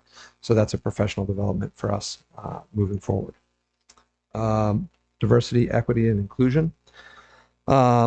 This ties in with our social emotional learning, again, sort of in that same vein as we're trying to figure out how we can engage students and meet them where they're at. We used some of our social emotional learning time to really look at, like, unfortunately, some of this was driven by things that happened, right? The reality is, I think when we're looking at, talking about equity and talking about our process for our social emotional learning and our learning of how to be a more equitable community, right? That got driven a little faster than we had anticipated through the actions that occurred at our school. So we had to make a shift. We adjusted. That brought us to bringing in Michael Grunbaum for our Holocaust Remembrance Day. But we also were involved in having a group of teachers meeting regularly as part of a study group on equity in schools. We also have we had a group of parents involved in a culture and climate group.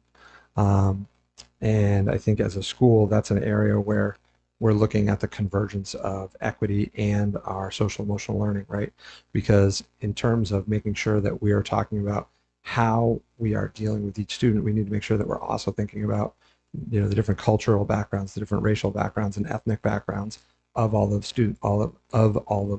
those students. Where are they coming from? How did they get here? And how do we support them in a fair and equitable way? Any questions for the middle school? Questions for what's going on at the middle school? Starting again. The Lapin Foundation was very positively received from the students. Is there going to be a continuation of that, do you think, next year, and what would that look like? Yeah, I think we have already had conversations about not just sort of following up for Holocaust Remembrance Day, but I think in terms of just that experience with having someone come in that experienced the Holocaust and talking to the kids, I think the takeaway from that between the faculty and the students is to have someone talk about their experiences and the challenges that they faced. So whether we're bringing in speakers to talk about, racism in schools, or to talk about, their experience as, like what it was like, if you look at the statistics for, transgender and gay youth, like that is a much higher suicide rate than average adolescents. Like people that have gone through that experience, to talk to the kids and share with the kids like how they went through middle school and how that shaped their experience. I think what we learned from that Michael Gruenbaum Day was that those opportunities for kids to hear from people who have lived it is extremely moving. I mean, I can't remember the exact number, but I think we had 15 kids write essays on their own to that essay contest, and one of them finished as the first runner-up.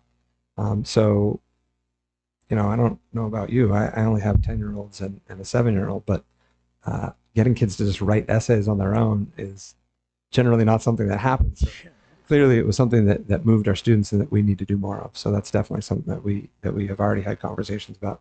How can we do them both through the Lapin Foundation, and by partnering with other people that we already are familiar with in the community.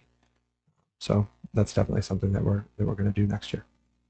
Yeah, I mean, I know the middle school administration and the teachers had to have a lot of hard conversations with students this year, and I commend everyone for the conversations that were had, and the acknowledgement, and just I think guiding students through some of this, because a lot of them, this was new to them, right? Like they never knew some of this even existed. So just being exposed to it for the first time, I thought the teachers and your team did a really good job of helping them digest it, if you will. Thank you very much. Is there any update on, I know previously the curriculum director had come in and spoken about like the new math program that was rolled out. Is it year 2 or year 1? Year 1. Year 1. Any findings on how the new math program is going at all?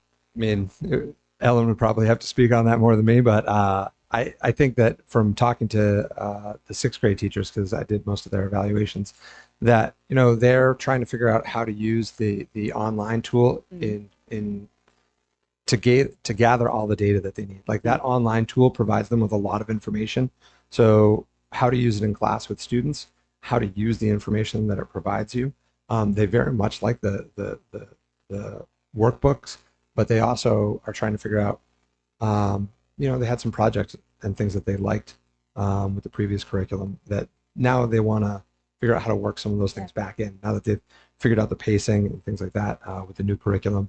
but also sitting down and really figuring out like what to do with the data that we get from the online portion. Yeah. The Mathia. The Mathia program, which is the online component. The high schools, they're in like year 1.5, I guess, if we call COVID as one of their first years of implementing it. But they really do have kids like self-assess and see where their strengths and weaknesses are inside the Mathia program, so that they have the kids looking at that and really using that data to help them with understanding what kids need helps and more reinforcement, and they're able to target them to some of the lessons that they have online in the program to help remediate any kind of help, and then or have them stay after school or come during the community block for extra help. So that's at the high school, but I think that now that they've got the first year under their belt, there's professional development in June with the Carnegie people, and then also again in August. So it's just going to keep growing their strength in getting the data. Yeah, my son showed me the 700-page workbook and was very proud of all the pages he completed today. So, because that's a very strong program, Carnegie. Yeah, it is very for strong. math. Yeah. Where Mathia has been used in sixth grade, I can see it. They have their like Mathia Day in sixth grade, and so what I would say is a positive right now of that Mathia piece is that it very much is demonstrating to kids like this is about your journey in math, right? Like, so they have all the math classes in sixth grade have like they have a little icon where they're like moving it up as far as where they've moved in Mathia. And so kids are like watching their progress across the room in terms of like what they've done on Mathia, how they've accomplished it. And I think again in sixth grade, they have like a real breakdown self-assessment after you've done your Mathia day for like, what did you do well? And what did you struggle with? That really gets the kids to, and they've really practiced like how to write an analytical sentence about what you did today, right? Like today, this was easy. No, that's not what we're writing. Like what was easy, and be specific about it.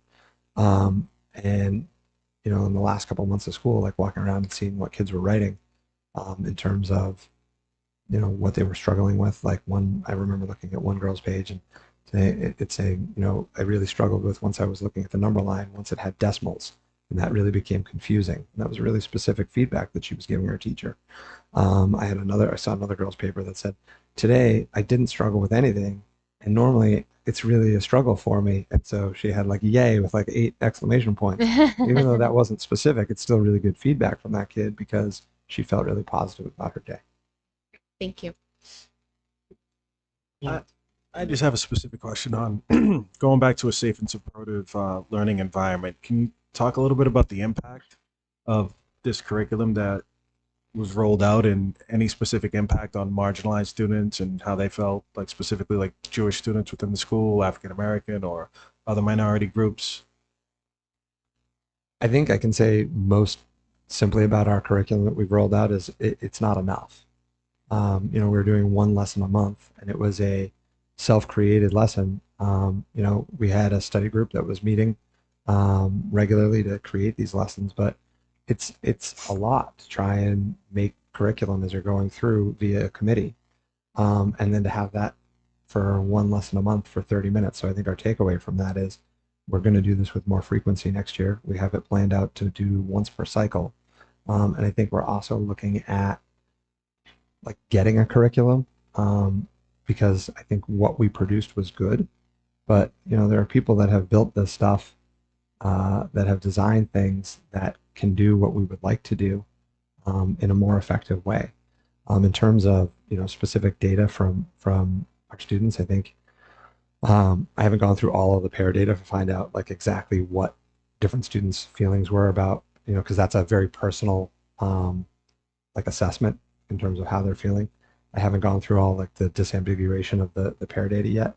I know that, I can say anecdotally, I know that I had some Jewish students like bring up the fact that they really appreciated that like we directly had conversations about a swastika. This is what it means. It doesn't mean anything other than that. It doesn't matter what anyone intends to mean by it, but it means this. And I think that those are things that we need to do more regularly. I also think that if I take all this back, like the fact of the matter is that we found in some of those instances where kids had done those behaviors that sometimes the motivations were internal. And so that is, again, tying that all into like that social emotional piece, right? We need to make sure that we are finding ways to connect with and support all of our students, one, so that they feel like they're safe, if they feel like, you know, that they don't feel like they're marginalized, but also so that they don't lash out at other students because they're not feeling safe and good about it, who they are. So that's a double-edged sword that we need to make sure that we're working to address.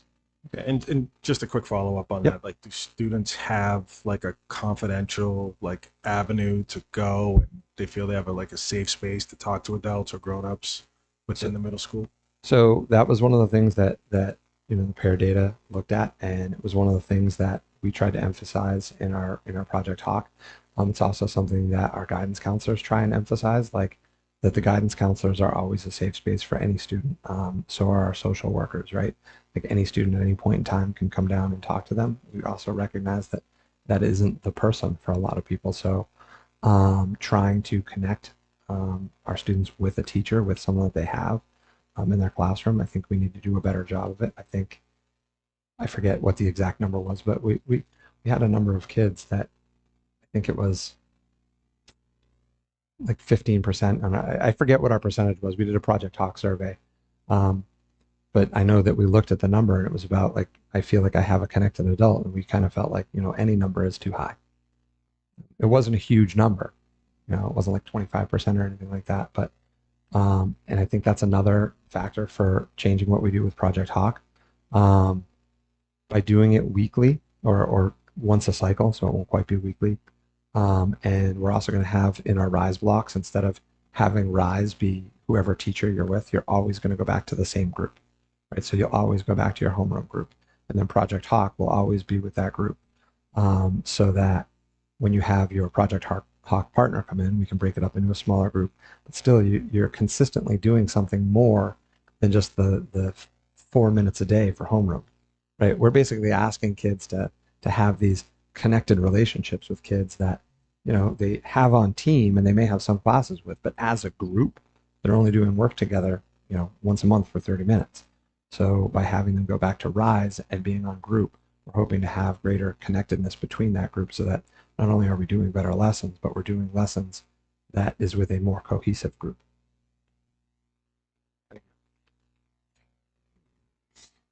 Just one question. Sometimes it's difficult when you look at objectives or goals if they don't have specific numbers. It's hard to tell whether or not it's sort of a stretch goal or it's easily accomplished. You know, some of the ones that we see with reading, you know, we can tell if our overall reading numbers are in the 50s and we need to get to 80. That's a stretch. That's going to be tough. If we look at all of the goals that you set out to do at the beginning of the year and the accomplishments now, which one or two would you pick out at the beginning of the year you would say, this was a stretch goal for us, but we're going to put it on here. We really think it's, you know, it's tough, but it's achievable. And then how did you do at the end of the year with it? I mean, if I'm being totally honest with you, I think they were sort of all stretch goals for me because I had no baseline for understanding what was going to be the challenge, right? Like, so as I sat down with Ellen over the course of the summer to work on these goals, you know, I think we felt pretty confident that the curriculum and instruction goal was attainable. And I think we felt like, you know, it was really a reminder of getting people back into their practices. I think that social, safe and supportive learning, I think we struggled with exactly how we're going to measure it, that 85%. And I'll tell you right now, I don't think the pair survey, we were also talking about a survey that we hadn't really seen yet in terms of using that to determine our success or failure. And I don't know that the pair data really, the way that it works, demonstrates 85% of the kids like moving one competency. So I think the challenge was both, one, I didn't really know exactly where we're starting from, and two, you know, I think we were looking at some assessment tools that we weren't exactly sure how they were going to, what the data was going to look like. I think in terms of the equity and inclusion goal, I think that piece of it was, I think we have a lot of work to do in that area. I think that's fairly apparent. And I think that, really developing better community connections and things like that is a point of emphasis, I know, for me next year. In terms of how to measure that, I'm not 100% sure that there's a best way. I think we can certainly do community survey data and get that out, and get that to demonstrate what we're taking away and what direction we're moving in and how successful we're being in it. But we wanted to make sure, I think, that we were at least starting the conversation with people so that we would have a direction to go in the future. I just want to build up his answer that we're working with a consultant, Camila Drummond. She used to be the head of Open Circle, the elementary school, but she is very strong with the intersection of equity and social emotional learning, and she's helping us review our elementary curriculum that we put in place for the SEL block. So she's working with Julie and Tina Marie Shekels to look at that, because we really spent a long time building that curriculum up. And then she's going to work closely with the SEL team at Holton Richmond Middle School, and right now she's looking at helping us look at some curriculum programs out there at the middle school level. One is Morningside Center, and I feel like that's when we look at that website, and we've been emailing back and forth with them around the curriculum, but we haven't heard back from them. So that's where we are at SEL through K through 8. Great. Yeah, all set. Thanks. I don't have any questions. Thank you. Thank you very much. Yeah, I have no questions either. All I would say is middle school is uniquely challenging, I think. So transitional on either end that, sometimes the behaviorally and with the social emotional, kids are experiencing something so different than they had in elementary school. Then you throw in some puberty, and before you know it, it's quite a call that they have. The equity inclusion goal, keep working on it. It's never going to end, because there's always a new group of students coming up, and there are always going to be societal issues sort of working against you in some ways. So never give up on that piece. Yeah, and I think one of the things in terms of that piece too, that I had wanted to get a student group together, and I had a student to help me try and organize that group, but I think we started after the school year started, and I think that it was a student that was committed with a lot of things.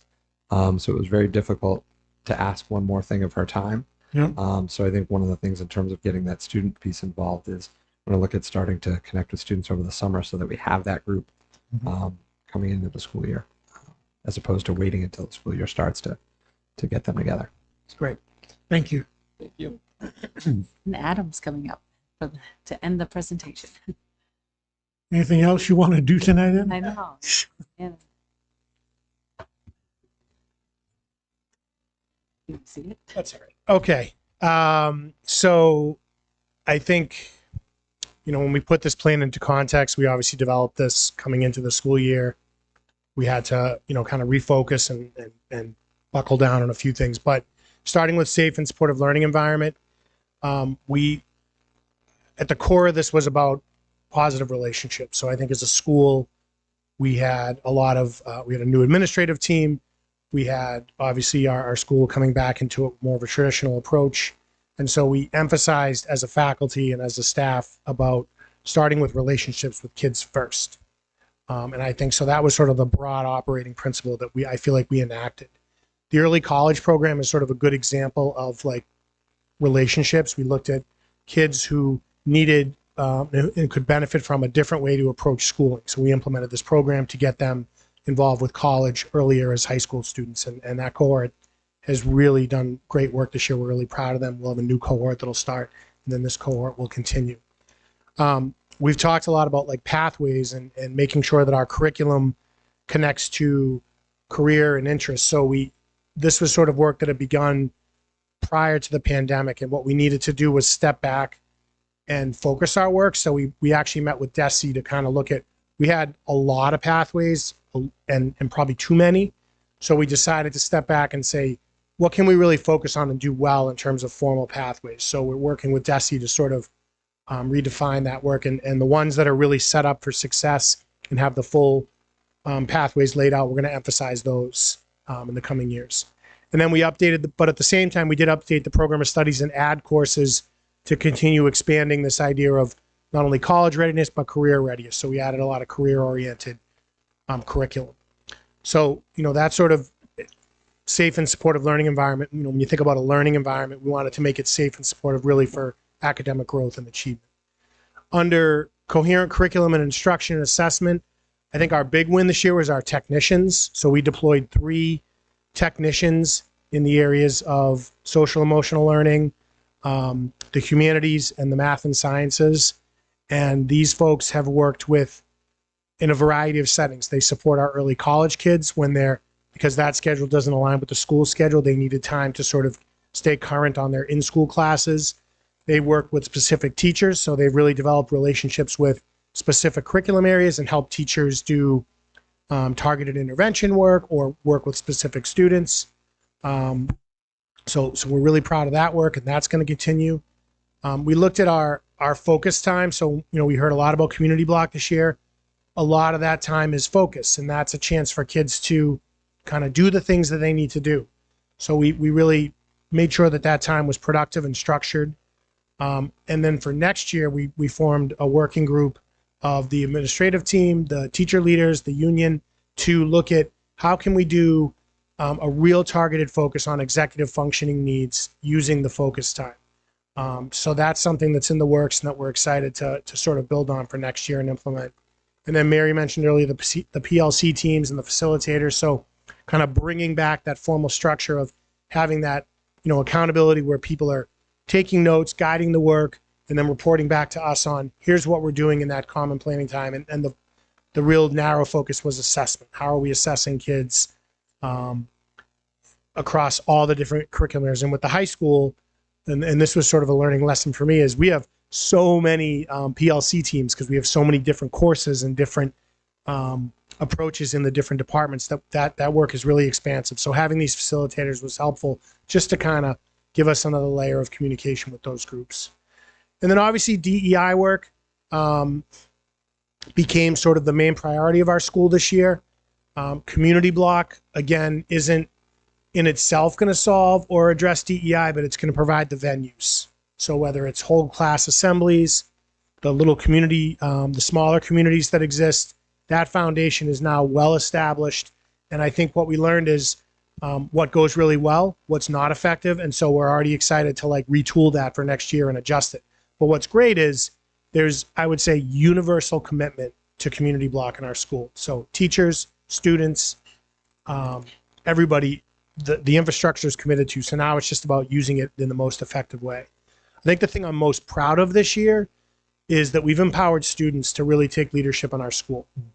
And that really is key to addressing issues of diversity, equity, inclusion. So we have a number of student groups that I think really stepped up and pushed us to make decisions and make changes. But we also had groups formed around student voice. So I'm really proud of our 2 affinity groups. We have a group for kids of color that's become this really fantastic little community within our school. And I'm excited to hear from them, sort of their year-end takeaways and what they want to do next. And then our other one, which formed really organically, is we had an influx of native Portuguese speakers. And then we had these bilingual kids who spoke English and Portuguese and saw our need to have a place for those kids to come together. And that had this kind of tremendous social effect. And I don't have hard data, but what I'll tell you is in the cafeteria, we have a couple of native speakers who were kind of loners. They have a group that they sit with every day now in the caf. And so that's again, it's not hard data, but I feel like the cafeteria is always a good place to gauge where your school is. And to see that all happen organically tells me that our culture is becoming more healthy. We did a lot of PD. The staff was great. I thought the work with the ADL was really hands-on and easily implemented. And we heard stories from teachers who felt like they were more equipped to address issues in the moment. Whereas before, I think there was a real hesitancy. People didn't want to say the wrong thing. So they often maybe, didn't directly address something when it happened. So I think we have more tools in our tool belt. And then the last one, students and staff, we had a lot of community events that I think pushed these issues to the surface. We had the Hue event that just occurred that was really student-led. Hundreds of people attended that. We had, PRISM, which sponsored a march around our LGBTQ plus community and raising awareness there. We've had, different assemblies, different events where kids can just come talk to the administration about what they're seeing and feeling. So I feel like everybody sort of got on board with, participating in some way, finding an access point that they were comfortable with, and we're only going to build on that. So those are sort of the broad, I think, overview of what we did with our plan this year. And I think we're really excited to, kind of build on that for next year. Robin. I feel like we have asked Mr. Federico so many questions. I am questioned out for him. There you go. No, I mean, again, it's just as Robin said, I feel like you've been here month after month answering all of our questions about all of this. So I don't have any further questions. Yeah. Yeah, I think a lot of them were asked before when we talked about some of the graduation statistics. So thanks for that. It's all up to you, Gib. I'm the new guy, so I have a question. It's okay. I just joined the committee, and I know there were some dark days early on, and there were, issues with morale, and everyone was really concerned about the sentiment or the, just the, I don't know the word I'm looking for, but the temperature of what was going on at the high school. Being a part of the graduation, seeing some of the staff and the positive energy, and seeing how you interacted with students was really refreshing. I'm wondering if you have any comment on, where you were several months ago to how the year ended, and if there's momentum and a ton of learnings to take to the next year. And I'd also love to hear about the transition of teachers' attitudes or staff and how that's evolved, because I think I personally saw it. I mean, I was in the building when it was mid dark days, and then going to graduation, seeing something different was just personally refreshing to me. And I'd love to hear your take on that. So I think that, as you said, we're not hiding from where we were this year, and we're not going to pretend that we weren't faced with tremendous adversity this year. And I also want to be clear that nobody in this building is going to tell you we're there, we're done. Not me, not our kids, not our teachers. Nobody's going to say that, we're all set. I think what I'm most proud of is, everybody was committed to continuing to work on the things that needed improvement in our school. I think we finished in a place where I think most people feel like there's honesty, there's transparency, that there's recognition of things that are going well, but also recognition of work that needs to continue. We still have kids that feel marginalized. We still have families that feel like they don't have the full access that they want. And so, we're going to keep working on that. I think what I can say very strongly is that as a learning community, students, staff, administration, parents, I feel like we have infrastructure to provide the access. So if you are a concerned parent, we have our standing CCT committee, our Community Climate Transparency Committee, that's going to continue to meet next year. If you're a student, we have affinity groups, we have leadership groups that you can be a part of. If you're a faculty, we have professional development, we have learning opportunities, and I think our faculty agree that there's also there are ears that are really listening to their concerns, including Ms. Wormers down through our administrative team. We've committed to making sure that our faculty feel like they can bring issues to the table, they can raise their concerns, and that we're going to work together to figure it out. So I'm really proud of where we've ended, but I'm also sort of energized to get going and get ready for the next year. I think our seniors, they set a great example, and I feel like our junior class is going to rise to the occasion and on down. So we appreciate the community's support. It wasn't an easy time for our community this year, but I think we all kind of eventually stuck together, and I'm excited for next year. So I think we ended in a good spot. There you go. More questions. So Adam, real quick, love the executive function, and love what you were doing with the community blocks and things that you were doing. So I mean, it's all moving in the right direction. It seems to me that as a school, the high school in particular, it's becoming a more diverse community. Just what we see at graduation every year, there's a greater diversity in the population of students who are graduating from our school. And it feels to me like we're getting closer to meeting that task and of giving them a safe learning environment, and learning environment where everybody feels accepted, where they can communicate together and just have a great experience, which is what they should. And I think what you've done this year is just going to go a long way toward making it even better. So I'd like to say thank you.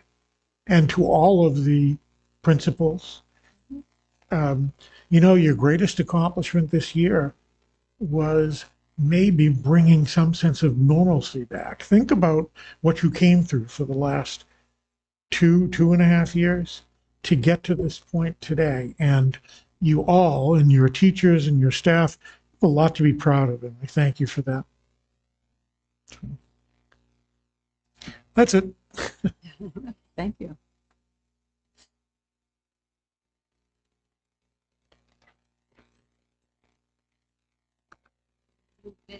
You are on to new business because I'm on to new it's business. past Robin's I know. All right. Go ahead, Mary. Meeting calendar, school committee meeting calendar? I think, yeah. Oh, okay. I thought that you were doing, okay. So we're proposing the following dates for the school committee for meetings, and then the deadline for notification for items for the agenda. Okay. Committee liaison subcommittees, I'm still working on that. Let's maybe present that at our next meeting so we can keep on rolling here. Good. So I recommend. Secretary approves. I approve. Yep. Good. On the next item, the interim superintendent recommends the approval of the proposed 2022-2023 pre-K to 12 student parent handbooks for the first reading.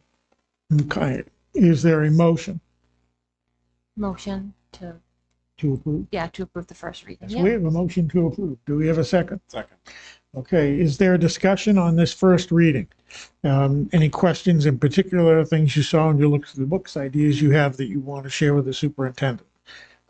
We will have the chance to take a final vote on this at our next meeting. Yes, and I was just going to say I haven't had a chance to review each, but I'm assuming that all of the highlighted pieces are the pieces that's either changed or added in. Is that correct? That's correct. And then also Danvers High School added a memo of some of the highlights, the changes. We do want to tell you that we're going to be looking at our harassment and bullying policies. We got some suggestions from the Attorney General's office, and I feel like we haven't had time with the closing of schools to really digest it and really make sure the policies are correct in our handbook. So we will be making some revisions. And then so you'll have to take we'll give you more notice to be able to review the handbooks for the August meeting. And will those be in all the handbooks? Like all the levels? Yeah, all levels. Okay. And any further discussion? All right, all those in favor of approving for a first reading, please say aye. Aye. Aye. Passes. Thank you. Mary, discussion regarding central office administrative positions. Okay, so during executive session, I presented to you kind of how we were thinking about structuring the central office in an interim way as we transitioned for this one school year as you are going through the superintendent search. So I put 3 columns there together. So we have the superintendent role, we have the finance and operations, so the assistant superintendent position, and then the assistant superintendent of teaching and learning. So what I thought of doing is taking the team and kind of looking at the division of duties that we put together so that we are able to make it through the year as we transition. So we're well suited for a superintendent coming into the district. In the superintendent silo, we have that I'll be serving as the interim superintendent, and I also will be working with a mentor that has experience working with other interim superintendents and helping me through that process. And then I've asked Adam Federico to help some of the central office and kind of strategy work that we do at that level. At the finance and operations job role, we have Pamela Crum, that's going to be like the finance manager / interim business manager. And again, she will be, because she's new to that job as well, have a mentor to support her through that role. We hired a human resource manager, Kim Bevins, and we're looking forward to July when she starts. No one more so than myself. And then finally, we're going to tap again Adam with the operations for some support with operations. He does so much with the buildings now, knows the Holt Richmond Middle School and Danvers High School so well, and able to do that work. And then finally, on the teaching and learning side, we have our curriculum directors, Julie Pasternak, who's here tonight, and then Ellen Farrick and Peter DeMauro. They're going to be taking the duties that I used to do, kind of doing them each at their level, and then meeting weekly to make sure that the work is moving forward as a district. They each will take a little role in some of the other work that I do for like around assessments, around federal grants, and kind of professional development at the district level. Great. Questions? All right, no questions. What I would say this, first of all, to Adam, thank you for stepping up. I know that into the curriculum folks, thank you for being willing to jump in, take on some additional responsibility. To the principals, I know you're going to be there to help out, and maybe, you know, one of the things to think about is the operational piece and what's happening on your individual schools. And that operations piece often involves the facility. And I want you to know that, you know, having talked with David Lane at Town Hall, he's happy to help in any way he can and to make his staff available. So you can work together with Mary and with Adam in terms of that. And you may be able to handle a lot of the operational stuff sort of at the school level, which would be great. But I have every confidence, I think we have every confidence that this leadership team is the right leadership team for this moment. And the way Mary has structured it shows her confidence in you. And so we think it's going to be a great year. It's possible that, you know, there may be who knows, there could be mid-course changes, and we're open to that. So I think the watchword for this year is that let's be flexible. If something's not working, we'll try and help you through some transition if necessary. But so, you know, just if there's a good idea out there, we'll try it.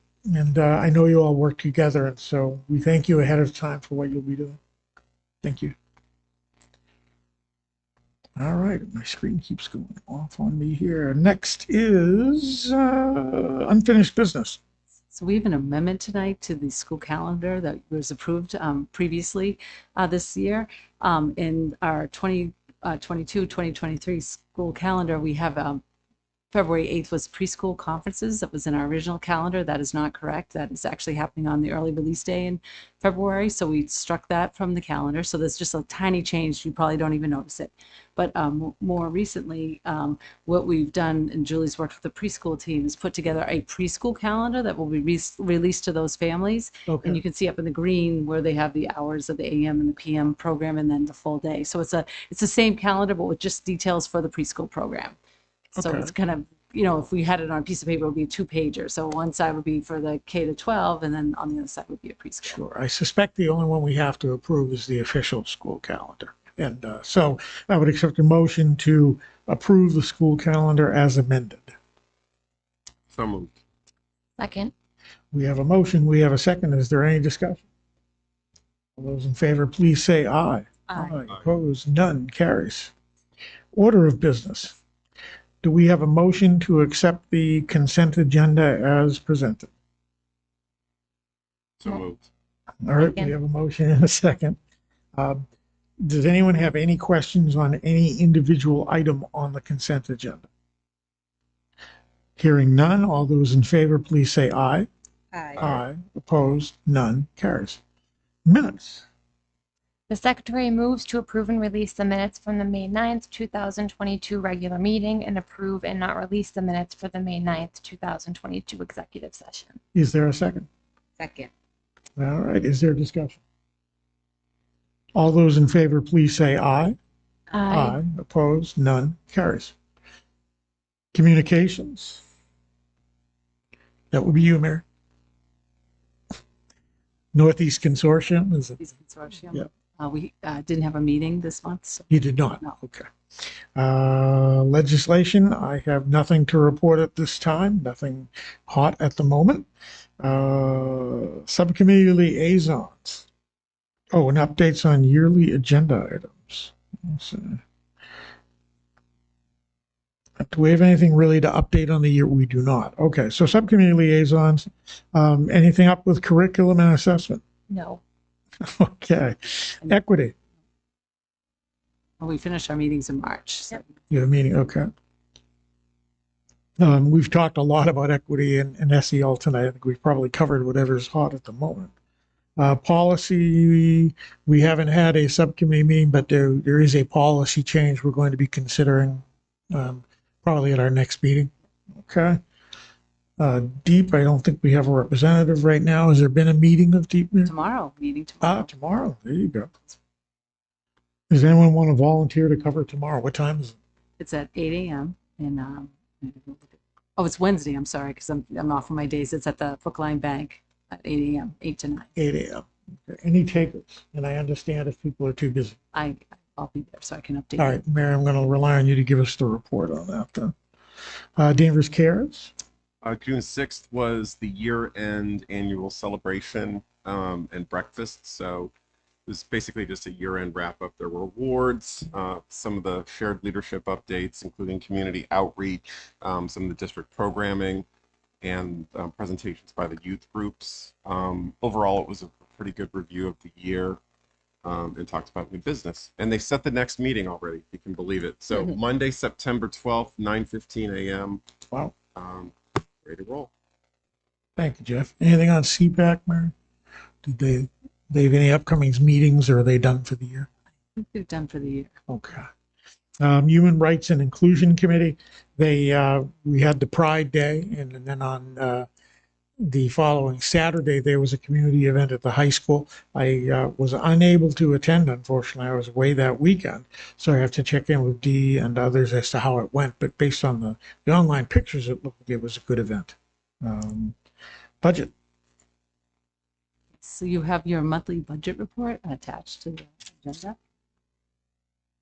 And I think the big question is how we're looking in terms of the year and closing the year. Looking at that, as you'll see on the this month's budget report, there we're over in the special education, but we have that circuit breaker and the account from the town that we've been working on, that's 600,000. So that we should be on track to close out the budget level funded. Good. So, good. And the other thing you notice on the budget report, that the salary is over, and that it comes into the substitutes that we've had to do a lot of spot substituting because Kelly was not able to get us substitutes when needed. So we worked through the process. I think Keith said at the last meeting that we worked through, got a new substitute company. It's ESS. So we're not using Kelly anymore. They guaranteed us some, I think it was like a 40% fill rate, 40 to 50%. And even if we get that, that's way above than what we have right now. So great. Okay. Yeah, we have a few people that were on that committee. I was not on that, but yeah, so Keith was very optimistic that the ESS would work out much better for us in terms of substitutes. Fingers crossed on that. Let's see. All right, so after budget, I think personnel.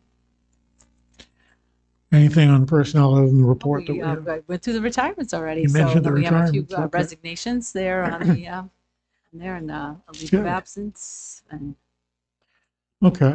Our next meeting, we're going to have a special meeting early in the morning on June 29th to vote contracts connected with the new administrative structure.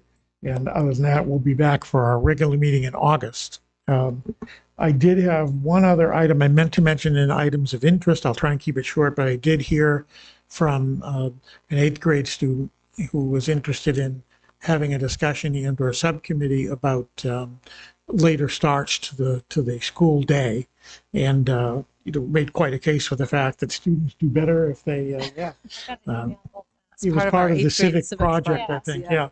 And I guess from my perspective, we can always talk about anything. I think we all know that the major issues have to do with transportation, and also the fact that a lot of parents need the older students home first before elementary school siblings so that they can have childcare coverage, literally. And that's big for a lot of people. That might be the most, the biggest impediment unless you move everybody up. Yeah, that's I think other school districts have done it, like the Merrimack Valley Conference. I think they had to shift everyone late. Yeah. Not just.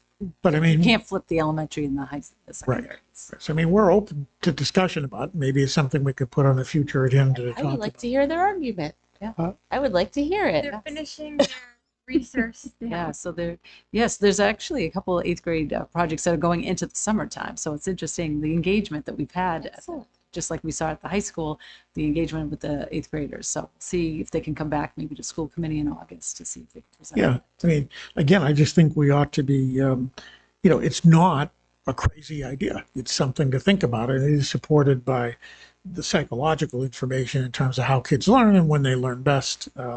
The question is, is it feasible? What are the costs? That sort of thing. And, so it would take some time for us to work on it. I wouldn't expect anything like this to roll out in a year, but certainly something to think about, and we can revisit this. And that's it. So we'll see you guys at the end of the month, and then we'll take July off. We'll be back in August. Oh, wait a minute. I forgot one thing. Superintendent search. Oh, yes. I Sorry. apologize. No, that's okay. We are in conversations with a few consultant search firms, so hopefully we'll have a contract signed where we will have someone in place to conduct the search for the superintendent position. And I think once you get that all set, it'd be interesting to hear about how we're going to involve the public stakeholders. Absolutely. Yep. We want citizens of Danvers to have a chance To have their input. Exactly. Yes, absolutely. That's Look very forward to important. that. All right. Thank you. So with that, I think we are done. And I'll take a motion to adjourn. Motion to adjourn. Is there a second? Second. We have a motion. We have a second. All those in favor, please say aye. Aye. Opposed? No.